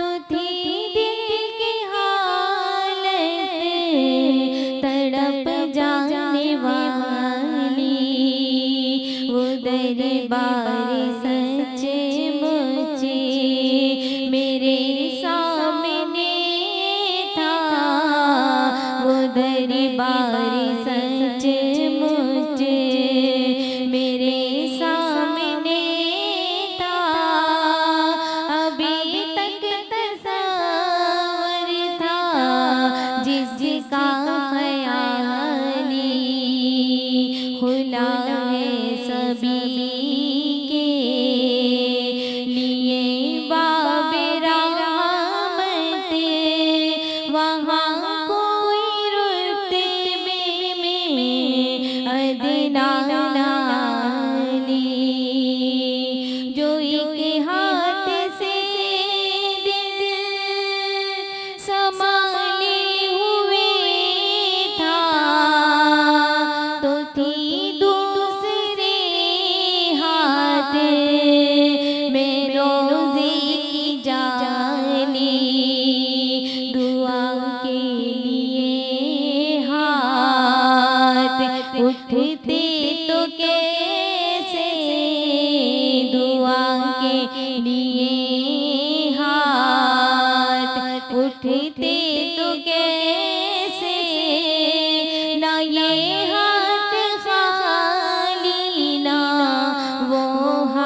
वहाँ कोई रुतबे में अदना नानी। माशाल्लाह माशाल्लाह माशाल्लाह माशाल्लाह। ऐं सवाल जवाब शाज़िब अलामा शाज़िब साहब खां पुछंदुसि त तवक्कल छाखे चवंदा आहिनि? तवक्कल असल त लफ़्ज़ त इहो ॿुधंदा आहियूं, वाह तवक्कल कर तवक्कल, तवक्कल ते थोरी मां चवंदा आहियां रोशनी विझो ताकी हिनखे क्लियर थी वञे त तवक्कल आहे छा। असल लफ़्ज़ इहो तवक्कुल आहे। तवक्कुल जी अरबी लफ़्ज़ आहे तवक्कुल, जंहिंजो मतिलबु आहे भरोसो ऐं एतमाद। त उमूमन असां कंहिं बि मसइले ते कंहिंखे बि हौसले ॾियण लाइ कंहिं कम खे स्टार्ट करण खां पोइ उनखे चवंदा आहियूं अलाह ते भरोसो रख, अलाह ते तवक्कुल रख, अलाह साईं बहितर कंदो। त इस्लामी पॉइंट ऑफ व्यू सां असां ॾिसूं त क़ुर पाक में जा बजा घणनि ई मक़ामनि ते इन शइ जी तरग़ीब ॾिनी वई आहे त अलाह तबारक व ताला ते मोमिननि खे भरोसो रखणु खपे। जे मोमिन अलाह तबारक व ताला ते भरोसो रखंदा त अलाह तबारक व ताला हुननि जूं शयूं आसान कंदो। त हाणे इन भरोसे ऐं तवक्कुल जो जेको मफ़हूम आहे इस्लामी रोशनीअ जे मुताबिक़ उहो इहो आहे त पंहिंजे हर कम में असां ज़िंदगी जो को बि कमु कयूं था या का बि शइ कयूं था उन जे बारे में असांजो नज़रियो इहो हुजे त हीअ शइ मूंखे मिलणी आहे या मूंखां जुदा थियणी आहे। इहा अलाह तबारक व ताला चाहींदो त मूंखे मिलंदी, जे न चाहींदो त मूंखे कोन मिलंदी। जे हू चाहींदो त मूंखे इहा शइ अचे, मूं वटि हुजे, मूं वटि इन शइ जी ग्रोथ थिए त ईअं थींदो, जे हू चाहे त ईअं न थिए त ईअं बिल्कुलु न थींदो। त इहा शइ आहे एतमाद ऐं भरोसो। हर शइ में हर ॻाल्हि में हर हिकु शइ रिस्क हुजे, रोज़ी हुजे, औलाद हुजे, हर शइ में इहो सम्झणु त रब तबारक व ताला चाहे त मूंखे मिले, न चाहे त मूंखे न मिले, इहो तवक्कुल आहे, इहो भरोसा आहे। ऐं इन जी तारीफ़ थी आहे, इन खे एप्रिशिएट कयो वियो आहे। पर हिते हिकिड़ी शइ ॿी आहे जेकी गॾु क्लियर थियणु ज़रूरी आहे। तवक्कुल ऐं सबब या असबाब। कुझु माण्हू इहो सम्झंदा आहिनि त तवक्कुल जो मफ़हूम इहो आहे त अलाह तबारक व ताला ते भरोसो कयो, बाक़ी हर शइ खे छॾे वेही रहो, सबब खे इख़्तियार न कयो, तरीक़े खे न अपनायो, बसि अलाह ताला ते भरोसो कयो, ॾियण वारी ज़ात उहा ॾींदो, पाणी सबब पैदा थी वेंदा। त छा इहा शइ इहो शइ दुरुस्त आहे या ग़लति आहे? त इन ते मां अर्ज़ु कंदुसि त इहा शइ ग़लति आहे। इस्लाम इहा तालीम नथो ॾिए। इस्लाम जी तालीमात इहा आहे त सबब तरीक़ा वसीला इख़्तियार कयो, कोशिश कयो, पंहिंजे तरफ़ां तव्हां कदम खणो, नतीजो रब ते छॾियो, नतीजो रब ते छॾियो, पंहिंजे तरफ़ां तव्हां स्टेप खणो, कोशिश कयो। जानवर खे रस्सी ॿधी अचो, पोइ अलाह ते तवक्कुल छॾियो, जानवर खे छॾे न ॾियो। इहा हदीस मुबारक आहे त हिकिड़े साहबी रसूलुल्लाह खां पुछो त या रसूलुल्लाह जानवर खे ॿधी तवक्कुल कयां या जानवर खे खुलियो छॾे अलाह ते तवक्कुल कयां? त फरमाइनि त जानवर खे ॿधी पोइ अलाह ते तवक्कुल कर। मां इन ते मशहूरु हिकिड़ो इमाम आहे, इमाम अहमद बिन हंबल, जेके 4 इमामनि उन मां वॾो नालो आहे उन्हनि जो। उन्हनि खे हिकिड़ो दफ़े सुवालु थियो त हिकिड़ो उहो शख़्स आहे जेको मस्जिद में वेही थो रहे ऐं रिस्क रोज़ीअ खे तलाश नथो करे, चवंसि था तलाश छो नथो करी? त चए थो रब रज़ाक आहे, ॾियण वारो मूंखे हिते बग़ैर कंहिं कोशिश जे मूंखे ॾींदो। त उन जे बारे में तव्हां छा था फरमायो? त पाण फरमाइनि त जाहिल आहे, उहो जहालत आहे उनजी। इहा रब तबारक व ताला जो इहो तरीक़ो न आहे। रब तबारक व ताला ही निज़ाम ख़लकियो आहे। हर शइ जो हिकिड़ो सबबु आहे, हिकिड़ो सबबु पहिरियां पैदा थींदो, उन खां पोइ उन शइ जी जेकी नतीजो ईंदो।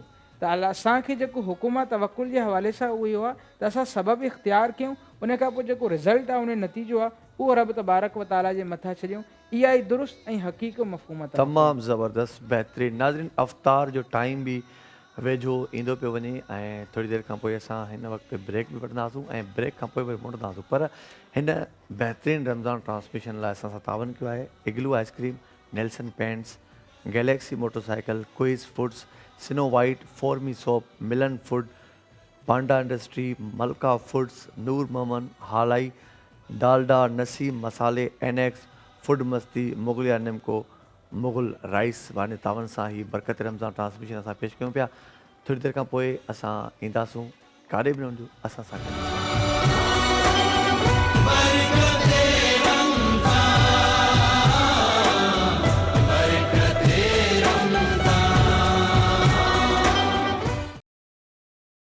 اللهم إني لك صمت وبك آمنت وعليك توكلت وعلى رزقك أفطرت.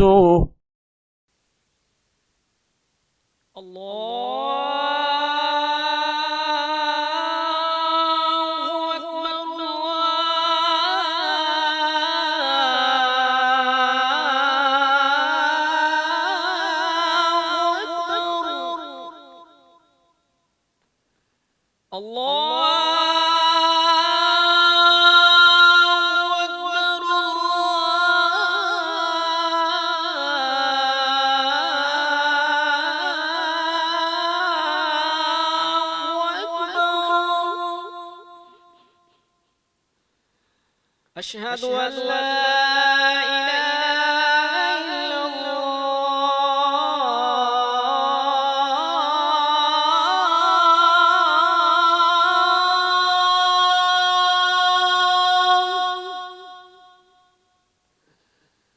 أشهد أن لا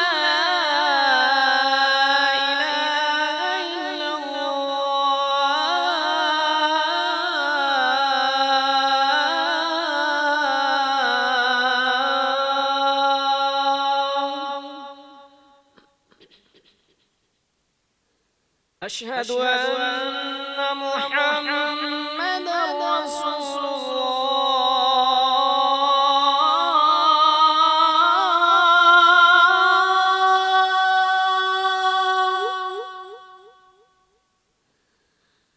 أشهد أن محمدا رسول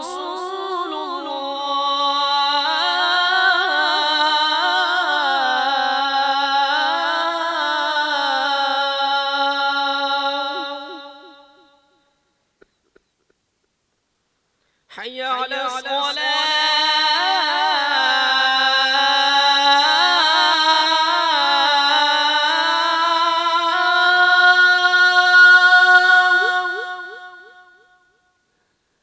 حي على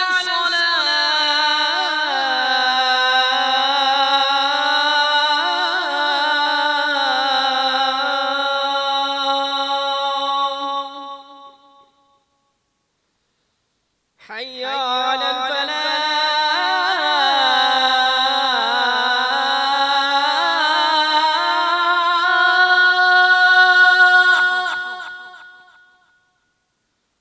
حي على الفلاح.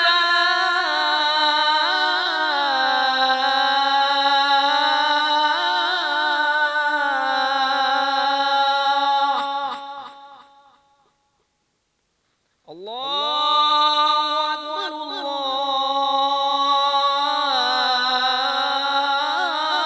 الله أكبر لا إله إلا الله. اللهم رب هذه الدعوة التامة والصلاة القائمة آت محمدا الوسيلة والفضيلة والدرجة الرفيعة وابعثه مقاما محمودا الذي وعدته وارزقنا شفاعته يوم القيامة إنك لا تخلف الميعاد.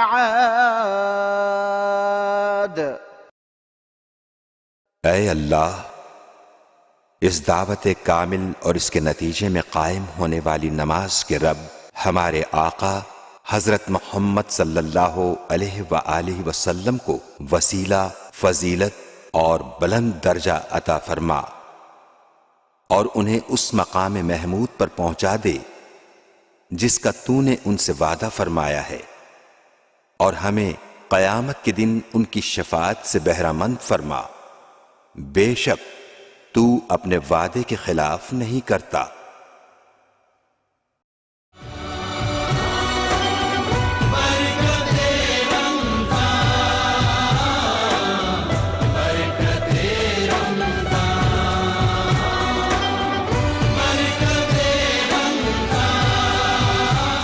बरकत रमज़ान ट्रांसमिशन भलीकार ऐं अफ़्तार खां पोइ अवां सां जॾहिं असांजो इंटरेक्शन थींदो आहे त बिल्कुलु थोरी एनर्जी बि हूंदी आहे ऐं अवां में बि ईअं सम्झो बाक़ाइदे एनर्जी हूंदी आहे। सो इन हवाले सां मां हिन ख़ूबसूरत ट्रांसमिशन जे लाइ असां सतावन कयो आहे Igloo ice cream, Nelson paints, Galaxy motorcycle, Quiz foods, Snow White, फॉर्मी soap, Milan food, Panda industry, Malka food, Noor Memon Halai, Dalda, Naseem मसाले, एनेक्स फूड बस्ती, मुगलिया निमको, मुग़ल राइस वारनि जी तावन सां ही बरकत रमज़ान ट्रांसमिशन असां पेश कयूं पिया ऐं हिन वक़्तु मां शाइस्ता आदिल खे दावत ॾींदुसि नात जी।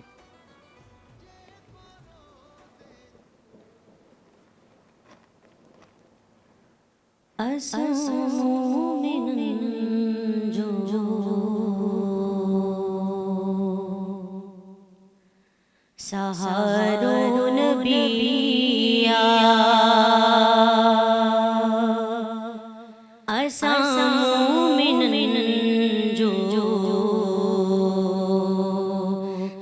सहारो नबिया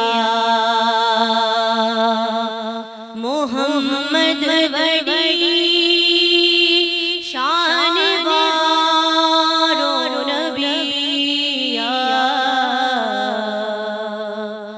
मोहम्मद बड़ी शान वारो नबिया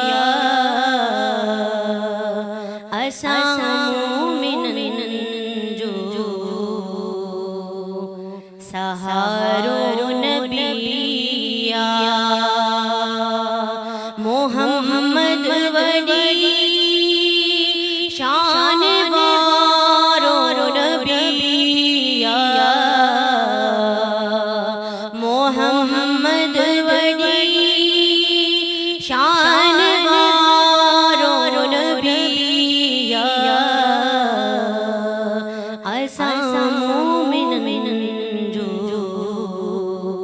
सहारो नबिया भला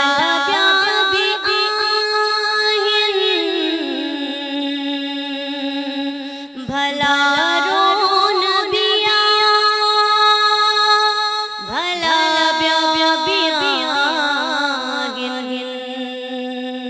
भला रो नबिया सब असांजो नबिया मोहम्मद वली शान वारो नबिया असां मोमिन जो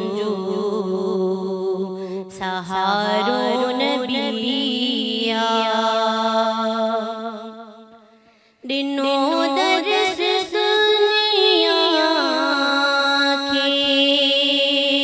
हक जो सदाई दिनो दर्स दुनिया के हक जो सदाई भला रो तोड़े ना नियारो नबिया मोहम्मद बड़ी शान वारो नबिया मोहम्मद बड़ी शान वारो नबिया असां मोमिन जो सहारो नबिया असां मोमिननि जो सहारो नबी आहे। जज़ाकल्ला माशा अल्लाह। शाज़िब साहब हिकिड़ो सवाल इहो बि करणु चाहींदुसि त सच ॻाल्हायो इन जे लाइ चयो वियो आहे ऐं असांजो इस्लाम सच खे वधीक अहमियत ॾिनी आहे बनस्बत कूड़ जी ऐं कूड़ जे मुंहं में धूड़ आहे। बिल्कुलु। पर के टर्म्स कंडीशन्स अहिड़ियूं हूंदियूं आहिनि जो जिथे सच ॻाल्हाइण सां काफ़ी नुक़सान भी थी सघे थो। त उन कैफ़ियत में बि असां सच ॻाल्हाए सघूं था या सच हर हालत में ॻाल्हाइणो आहे, चाहे केॾो बि नुक़सानु थी पए। मां मिसाल हिकिड़ो ॾींदुसि, जेकॾहिं को के माण्हू अचनि था हथियारनि सां ऐं हिकिड़ो माण्हू हिते लिकी पियो आहे ऐं उहो मूंखे ख़बर आहे हिन खे मारणा आहिनि, हू मूंखां पुछनि था त फलाणे पारे पते हमरा तव्हां ॾिठो आहे? मां चवां साईं न मां न ॾिठो आहे। ऐं मां इन सेंस में त मता हिन खे मारनि न ऐं मां कूड़ थो ॻाल्हायां त न मां न ॾिठो आहे। पर जे मां चवां थो हा मां ॾिठो आहे, मां सच थो ॻाल्हायां, मां सचार आहियां, हा मां ॾिठो आहे, ऐं हुनखे मारे वञनि, त इन हवाले सां सच थोरो मां चवंदुसि सच ते ॻाल्हायूं त केतिरो ज़रूरी आहे सच ऐं किथे किथे न बि ॻाल्हाइणु घुरिजे। बिस्मिल्लाहिर्रहमानिर्रहीम। बिल्कुलु सच खे इस्लाम एप्रिशिएट करे थो ऐं मुआशरे जे एतबार सां ॾिठो वञे त जेको माण्हू सच ॻाल्हाए थो उन ते माण्हुनि जो एतमाद वधे थो, माण्हुनि जी ॻाल्हि ते यकीन कनि था। पर जहिड़ी कंडीशन तव्हां बयानु की उन कंडीशन में ऐं कुझु ॿियूं बि अहिड़ियूं कंडीशनूं आहिनि, अहिड़ियूं सूरतूं आहिनि जंहिंमें इस्लाम असांखे इहा रुख़्सत ॾिए थो त हा हिन टाइम ते तव्हां भले सच न ॻाल्हायो, मतिलबु जेकी ॻाल्हि आहे उन ॻाल्हि खे ईअं न बयानु कयो जीअं तव्हां कंडीशन बयानु कई। जे को माण्हू मां ॾिठो मुंहिंजे साम्हूं अची हिकिड़ी जॻह ते लिकी वियो ऐं कुझु माण्हू पोयां अचनि था, मूंखे ख़बर आहे मूंखे जेको लॻे थो पियो त हिन खे नुक़सानु पुॼाईंदा ऐं हू मूंखां पुछनि था त वातो हमरा ही ॾिठो आहे, त हाणे जे मां ॿुधाईंदुमि उन्हनि खे त उनखे नुक़सानु पुॼाईंदा, न ॿुधाईंदुमि त हुनजी मां जान बचाईंदुमि या उनखे नुक़सानु पहुचाइण खां बचाईंदुमि। त इस्लाम असांखे हींअर न त इहो के इजाज़त थो ॾिए बल्कि असांखे इहो हुकुम थो ॾिए त तव्हां हुननि खे न ॿुधायो। इजाज़त न त मतिलबु ठीकु आहे तव्हांजी जेकी मर्ज़ी तव्हां भले ॿुधाए सघो था पर न, पर हुकुम थो ॾिए त तव्हांखे हिन टाइम ते नाहे ॿुधाइणो, हींअर उन्हनि जे साम्हूं ईअं ॻाल्हायो त जीअं उन्हनि खे ख़बर ई न पए त हू हमरा किथे आहे। इहा हिकिड़ी सूरत आहे ऐं इन सां गॾु हिकिड़ी ॿी बि सूरत आहे, किथे सुलह कराइणी आहे, ॿिनि माण्हुनि खे राज़ी कराइणो आहे। हाणे जे मां पूरी ॻाल्हि हुनारी ॻाल्हि हिते पुॼाईंदुमि त राज़ी करण खां अञा ॻाल्हि ख़राबु थी वेंदी। त उन सूरत में शरीयत चए थी जे तव्हां कंहिंजे दरमियान सुलह कराइणु चाहियो था, कंहिंखे ॿिनि ॼणनि खे राज़ी कराइणु चाहियो था त इन टाइम ते इहो ज़रूरी न आहे त हुनजी पूरी ॻाल्हि हिनखे ॿुधायो, हिन जी पूरी ॻाल्हि हुनखे ॿुधायो, ॿिन्हिनि जूं अहिड़ियूं ॻाल्हियूं ॿुधाए जो ॿिन्ही खे ख़ुशि करे छॾनि त हू इन टाइम ते पंहिंजो वेझो थी वेंदा, सुलह थी वेंदी, पोइ कमु सवलो थी पवंदो। त इहा मां हिते हिन सां गॾु ॻाल्हि हली आहे त हिन सां गॾु इन ॻाल्हि खे ज़रूरु ज़िक्र कंदुसि त इहो इस्लाम जी ख़ूबी आहे, इस्लाम जो हुस्न आहे त हिन में हिकिड़ो ई दफ़ो सॼो कानून कोन ॿुधाए थो, एज़ पर कंडीशन आहे, जहिड़ी तव्हांजी कंडीशन आहे, जहिड़ी तव्हां सिचुएशन में आहियो उन मुताबिक़ तव्हांखे हुकुम ॾींदो। जे तव्हां मजबूर आहियो त तव्हांजी कंडीशन चेंज थी वञे, तव्हांजो हुकुम चेंज थींदो वञे। जे तव्हां मजबूर न आहियो, तव्हां इख़्तियार वारा, तव्हां बारोब आहियो, तव्हां ताक़त रखो था, अॻे माण्हू खे रोके सघो था, इस्लाम चवंदो न जान बचाए न खे रोक। त इहा इस्लाम जो हुस्न, इस्लाम जी ख़ूबी आहे त इस्लाम असांखे एज़ पर कंडीशन हुकुम ॾिए। अच्छा, रमज़ान जा 30 रोज़ा आहिनि, जॾहिं बि रमज़ान बीहंदो आहे, रमज़ान जो असां चंड ॾिसंदा आहियूं ऐं मां या कोई बि माण्हू हिकिड़ो इरादो करे थो त मां 30 ई रोज़ा रखंदुमि ऐं पहिरें ॾींहुं 30 रोज़नि जी नियत करे छॾे थो, उनखां पोइ हू रोज़ा रखंदो वञे थो ऐं पोइ नियत नथो करे, बसि सेरी वक़्तु बि उथे थो, खाए थो ऐं सुम्ही थो पए, पोइ ज़बानी खणी नियत नथो करे, त छा हुनजी उहा जेका पहिरें ॾींहं वारी इरादो आहे, पहिरें ॾींहं वारो त मां 30 ई बसि रोज़नि जी नियत करे छॾी आहे, इहो सही आहे या नियत अलॻि अलॻि रोज़े जी करे? बिल्कुलु रमज़ान जे रोज़े जे लाइ नियत ज़रूरी आहे पहिरीं ॻाल्हि। ॿी ॻाल्हि, हर रोज़े जे लाइ अलॻि अलॻि नियत कंदो, ईअं न आहे त हिकिड़े ॾींहुं नियत करे छॾे त मां बसि सॼे रमज़ान जे रोज़ा रखंदुमि, उहा नियत थी वेंदी पर उहा अॻिले ॾींहं जे लाइ थींदी। पर इन सां गॾोगॾु हिकिड़ी ॿी शइ सम्झण जी ज़रूरत आहे, नियत आहे छा? नियत इहो न आहे त मां मख़सूस लफ़्ज़ चवां त मां सुभाणे अलाह जी नियत सां रोज़ो रखंदुमि। जे मां सेरी कयां थो, मां सेरीअ लाइ उथां थो त मां छो बि थो उथां, मुंहिंजो मतिलबु आहे त मां रोज़ो रखां थो, मां इन जे लाइ थो उथियो आहियां, त इहो सेरी करणु नियत आहे। इहा सेरी करण में नियत आहे, त पोइ उहो पहिरें ॾींहं ते जेको महीने में जेको पहिरियों ॾींहं ते चंड बीहे थो ऐं हिकिड़ो माण्हू इरादो इहो थो करे त मूंखे 30 ई रोज़ा रखणा आहिनि, त उहो इरादो बि त हुनजो काउंट थियणु घुरिजे। उहो काउंट थींदो, पर उहो अॻिले ॿिए ॾींहं जे रोज़े लाइ, जेको पहिरियों रोज़ो ईंदो उन जे लाइ, ऐं जेको सुभाणे ॿियो रोज़ो ईंदो उन लाइ जेको तरावी पढ़ी सेरीअ लाइ उथियो या दिलि में हुनजो आहे त मां सुभाणे रोज़ो रखंदुमि, ज़बान सां कोन चई न ॿिए कंहिंखे ॿुधाई, दिलि में हुनजी नियत आहे, काफ़ी आहे। त तमामु ज़बरदस्त अलामा शाज़िब साहिब सां असांजी गुफ़्तगू जारी आहे। हिते मां दावत ॾींदुसि नात जे लाइ मुस्कान ख़ान खे त उहे नात पढ़नि। मैं हूँ तू सहर कर माँ से बढ़ के है प्यार तेरा और तेरे सिवा कौन मेरा गिर न जाऊं मुझे तू उठा हर खता पे शर्मसार हूँ मैं है खुदाया गुनाहगार हूँ मैं जान कर भूल कर जो किया है पता मुझको उसकी सजा है मेरे आंसू सवाली है तेरे गिर रहे हैं ये दामन पे मेरे आंसू सवाली है तेरे गिर रहे हैं ये दामन पे मेरे अब तो सुन ले मेरी है खुदा हर खता पे शर्मसार हूँ मैं है खुदाया गुनाहगार हूँ मैं मेरे सजदों पे ऐसी नजर कर मैं अंधेरों में हूँ तू सहर कर माशाअल्लाह। इंसान तक़रीबन मुस्तक़बिल में अॼुकल्ह मां हिकिड़ो नोट कयो आहे त माण्हू घणो मुस्तक़बिल जी फ़िक्र में वधीक लॻे थो, मुस्तक़बिल लाइ करे थो घणो कुझु हुयो। दीन इस्लाम में मुस्तक़बिल जे लाइ केतिरो कमु करण लाइ चयो वियो आहे? छा असां हिन वक़्तु ज़्यादातर एनर्जी मुस्तक़बिल लाइ यूज़ करे सघूं था, लॻाए सघूं था त मुस्तक़बिल में असां हीअं कंदासीं हीअं कंदासीं हीअं कंदासीं, जंहिंजे करे जेको हाल आहे, जेको उन वक़्तु मौजूदा जेका पोज़ीशन आहे, उहा असां उनजो जेको टेस्ट आहे उहो न वठी सघंदा आहियूं, उहा लज़त न वठी सघंदा आहियूं। त छा इहो सही आहे घणो वक़्तु माण्हू घणी एनर्जी घणी सोच फ़िक्र पंहिंजे मुस्तक़बिल लाइ लॻाए? बिस्मिल्लाहिर्रहमानिर्रहीम। मुस्तक़बिल जे लाइ सोचणु त ऐब न आहे, बिल्कुलु सोचिजे। ऐं असांजे इस्लामी तालीमात खे ॾिसूं त बिलख़ुसूस असांखे आख़िरत जे हवाले सां वॾो हिकिड़ो पैगाम ॾिनो वियो आहे त आख़िरत त असांजो फ्यूचर आहे न हिकिड़ो, हींअर त न आहे असां सां, सुभाणे जी आहे। असांखे बार बार इहो बावर करायो वियो आहे, असांखे बार बार इहा सोच ॾिनो त सोचो इन जे बारे में। त उहा त आहे आख़िरत।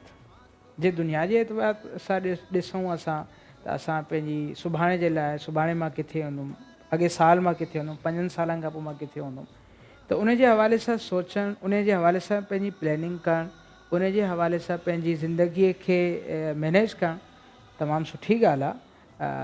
मतिलबु एप्रिशिएट कबो इन ॻाल्हि खे। पर जेकी तव्हां ॻाल्हि कई न त फ्यूचर जे लाइ एतिरो मगन थी वञणु त पंहिंजे हाल खां ई बेख़बर थी वञे माण्हू। इहो त मां सोचां थो पियो त 60 साल खां पोइ मूं वटि छा हूंदो, पर इहो मां नथो सोचां त 60 साल खां पोइ मां हूंदुसि त मां कंहिं शइ खाइण जो अहल बचंदुसि या न बचंदुसि। सॼी मूं पंहिंजी एनर्जी, सॼी पंहिंजी सिहत ज़ाया करे छॾी। हाणे मूं वटि माल त सॼो पियो आहे, दौलत त आहे, हर शइ आहे, पर बीमारियूं एतिरियूं जो का शइ खाई नथो सघां। मसइला एतिरा मूं सां गॾु लॻी विया आहिनि। हिकिड़ो कंहिं सुठो जुमिलो चयो त असां हाल सॼो मुस्तक़बिल ऐं फ्यूचर खे ठाहिण लाइ या उन जे आराम लाइ एतिरो हाल में बिज़ी थी था वञूं त पंहिंजी सिहत, पंहिंजे जिस्म खे बिल्कुलु असां तवजो ई नथा ॾियूं। पोइ नतीजो छा थो अचे, पैसा गॾु थी था वञनि, दौलत अची थी वञे, फ्यूचर में वञे उहे ई सॼा पैसा असां पंहिंजी सिहत ते वरी था हणूं पिया, बजाए इन जे त असां हाल में जेतिरो असां नॉर्मल करे सघूं था, पंहिंजी सिहत बरक़रार रखूं ऐं इनकम पंहिंजी बहितर कयूं, उन सां गॾोगॾु हलाइजूं। मतिलबु हिकिड़ी दरमियाने रास्ते ते हलूं न त इहो बहितरु आहे। कंहिं बि शइ जो मतिलबु सफ़ा पीक पॉइंट ते वञणु ऐं सफ़ा लो में वञणु, इहा शइ पसंदि न आहे। इस्लाम में पसंदि आहे एतदाल, दरमियानो जेको रस्तो आहे, विच वारो रस्तो आहे। हदीस मुबारक आहे खैरुल उमूरी औसतुहा, सबसे अच्छा और बेहतर जो काम है वो दरमियाना है। त इहो जेको दरमियानो ऐं विच वारो रस्तो आहे न, इन शइ खे असां जे अपनायूं त असांजो हाल बहितर थी वेंदो, असांजो फ्यूचर भलो। बिल्कुलु तव्हां दुरुस्त फरमायो आहे। हिते इहो ई जेका तव्हां चओ पिया त कंहिं ख़ूब फरमायो आहे, उहो मौला अली जो कौल मूंखे यादि अची वियो त इंसान भी कितना अजीब है, दौलत कमाने के चक्कर में अपनी सेहत गवा बैठता है, फिर उसी सेहत को वापस लाने के लिए अपनी दौलत लुटा बैठता है। तमामु ज़बरदस्त। हुकूकुल इबाद जे हवाले सां जेकॾहिं ॻाल्हि कजे त हिकिड़ो शख़्स जेकॾहिं ज़्यादातर हुकूकुल इबाद जो ख़्यालु रखंदो आहे, सॼी तवजो हुकूकुल इबाद खे ॾींदो आहे, पर हू इबादत जेका अलाह जी इबादत आहे उहा न कंदो आहे। ऐं हिकिड़ो शख़्स अहिड़ो आहे जेको सिर्फ़ु अलाह जी इबादत कंदो आहे ऐं हुकूकुल इबाद जो ज़रो बि ख़्यालु न कंदो आहे, त इन्हनि ॿिन्हिनि मां कहिड़ो बहितर शख़्स हूंदो? जे कंपेयर कयूं त ॿई सही रस्ते ते कोन आहिनि, ॿई सही रस्ते ते न आहिनि, पर इन ॿिन्हिनि मां जेकॾहिं हींअर जेकी ॻाल्हि कई न पीक हुजे न लो हुजे, हिकिड़ी जी भेट कजे त भेट ख़ुदा कंहिंखे बख़्शींदो? उहा त हाणे रब जी मर्ज़ी आहे जंहिंखे बख़्शे। पर इल्म अहिड़ी शइ आहे जो असां रब जी इल्म मां ई असां जवाबु ॾेई सघूं। हा, इन जे एतबार सां ॾिठो वञे त असल में हुकूकुल्लाह ऐं हुकूकुल इबाद, हुकूकुल्लाह जे बारे में त वरी बि असां इहा उमेद ऐं रखी सघूं था त अल्लाह तबारक व ताला बग़ैर कंहिं सवाल जे बग़ैर कंहिं अज़ाब ॾेई असांखे बख़्शे छॾे। पर हुकूकुल इबाद जो मामिलो थोरो चेंज आहे, उन में अल्लाह तबारक व ताला बाने जी तरफ़ माणींदो आहे त ही तो हिन जी ग़लती कई, मुंहिंजी ग़लती त मूं तोखे माफ़ु कई, हाणे हिन जी ग़लती कई थी, हिन खे वञी माफ़ु कराए। त इहो थोरो मामिलो सख़्तु आहे। रब जी रहमत हुजे त पोइ त हिते तरीक़ा निकिरी अचंदा, रिवायतुनि में मफ़हूम मौजूदु आहे त जेको हुकूकुल इबाद में फासी वेंदो ऐं रब तबारक व ताला हुनखे चाहींदो त हीउ शख़्स बि आज़ादु थी वञे त ॿिन्ही जे साम्हूं जंहिंजा हक़ हूंदा उनखे ॾेखारियो वेंदो, हिकिड़ो महल ॾेखारियो वेंदो। त पुछंदो मौला कंहिंजो आहे इहो महल? चवंदो उन्हनि जो आहे जेके माफ़ु कंदा। चवंदा मौला जे माफ़ी जे बदिले एॾो वॾो महल मूंखे मिलणो आहे त मूं हिनखे पंहिंजा हक़ बख़्शिया। त रब चवंदो तूं बि जन्नत में, जंहिंजा हक़ माफ़ु कया अथई इहो जन्नत में, ॿई गॾु वञो जन्नत में। त अल्लाह तबारक व ताला जंहिंखे माफ़ु कराइणु चाहे त हुकूकुल्लाह माफ़ु, हुकूकुल इबाद माफ़ु, पोइ हुकूकुल इबाद खे दर्जा मिलंदा अञा। पर जेकी तव्हां कंपेरिज़न वारी ॻाल्हि खे कंपेयर कयूं त हुकूकुल इबाद जो मामिलो सख़्तु आहे, पर इन जो इहो मतिलबु न आहे त असां हुकूकुल्लाह खां बिल्कुलु काफ़िल। बिल्कुलु हुकूकुल्लाह खां काफ़िल बणाए थियणो। अलामा शाज़िब साहिबु ॾाढी इहा भली ॻाल्हि कई ऐं बहितरीनु ॻाल्हि कई त हू रब आहे, रब्बुल आलमीन आहे, अलाह पाक आहे, हू पंहिंजो हक़ माफ़ु करे सघे थो। पर जेकॾहिं कंहिं बंदे खे तकलीफ़ ॾिनी आहे, कंहिं माण्हुनि खे प्रॉब्लम आहे, के रिश्तेदार आहिनि, पाड़े वारा आहिनि, दोस्त आहिनि, या के अहिड़ा जेके तव्हांजा अणवाक़ुफ़ माण्हू हूंदा आहिनि, ॼाणे अणॼाणे असांजो बिहेवियर, असांजो एटीट्यूड अहिड़ो हूंदो आहे जो असां माण्हुनि खे तकलीफ़ ॾेई वेंदा आहियूं। पर जेकॾहिं उनखे प्रॉब्लम हूंदो, तकलीफ़ हूंदी त पोइ थी सघे अलाह पाक माफ़ु न करे। तमामु ज़बरदस्त। मुख़्तसर टाइम आहे, तमामु घटि टाइम आहे। मैं सादिया नईम को दावत दूंगा नात की कि मुख़्तसर वक्त में रोके लेती है आपकी निस्बत, तीर जितने भी हम पे चलते हैं, ये करम में है हुजूरी का हम पर, आने वाले अज़ाब टलते हैं और वो ही भरते हैं झोलियां सबकी, वो समझते हैं बोलियां सबकी। आओ बाज़ारे मुस्तफ़ा को चले, कोटे सीके वहीं पे चलते हैं, ये करम में है हुजूरी का हम पर, आने वाले अज़ाब टलते हैं। अपनी औकात सिर्फ इतनी है, कुछ नहीं बात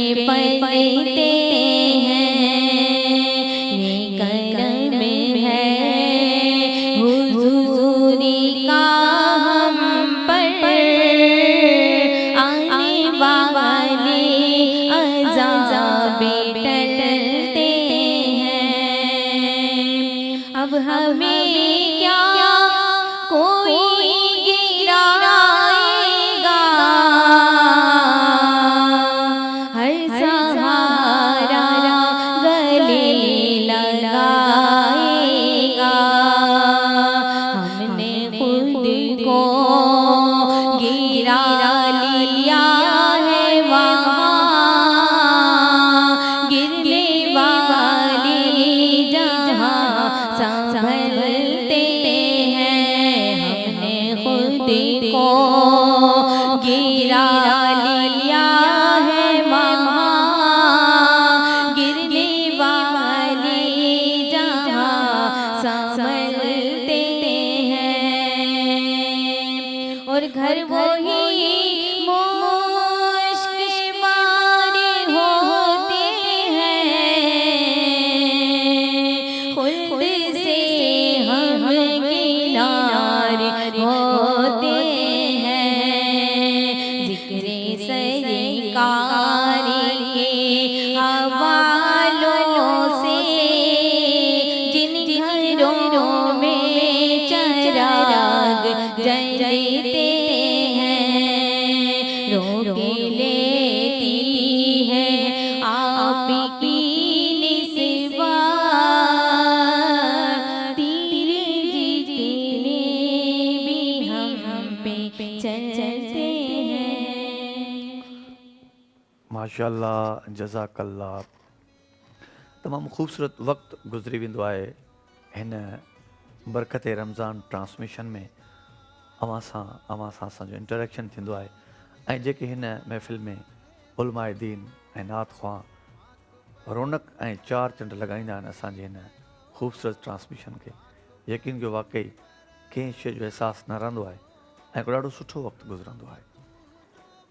हिन बरकत रमज़ान ट्रांसमिशन लाइ असां सां तावन कयो हुयो Igloo ice cream, Nelson paints, Galaxy motorcycle, Quiz foods, Snow White, फॉर्मी soap, Milan food, Panda industry, Malka foods, Noor Memon Halai, Dalda, Naseem मसाले, एनेक्स, फूड बस्ती, मुगलिया निमको, मुग़ल राइस वारनि जे तावन सां ही बरकत रमज़ान ट्रांसमिशन असां पेश कयूं पिया जेका पूरो महीनो असां सां गॾु हूंदासीं इंशाअल्लाह। अॼोकी ट्रांसमिशन जो वक़्तु पंहिंजी पुॼाणी ते अची चुको आहे। मां शुक्रिया अदा कंदुसि साईं अवां जो ऐं पंहिंजे दिन जो जिन ॾाढो ख़ूबसूरत माहौल जोड़ियो पूरो इस्लामी दीनी माहौल जेको अवां ताईं असां पहुचायोसीं। वरी सुभाणे सेम टाइम हैदर कादरी अवां सां गॾु हाज़िर थींदो। तेसिताईं जे लाइ अल्लाह हाफ़िज़।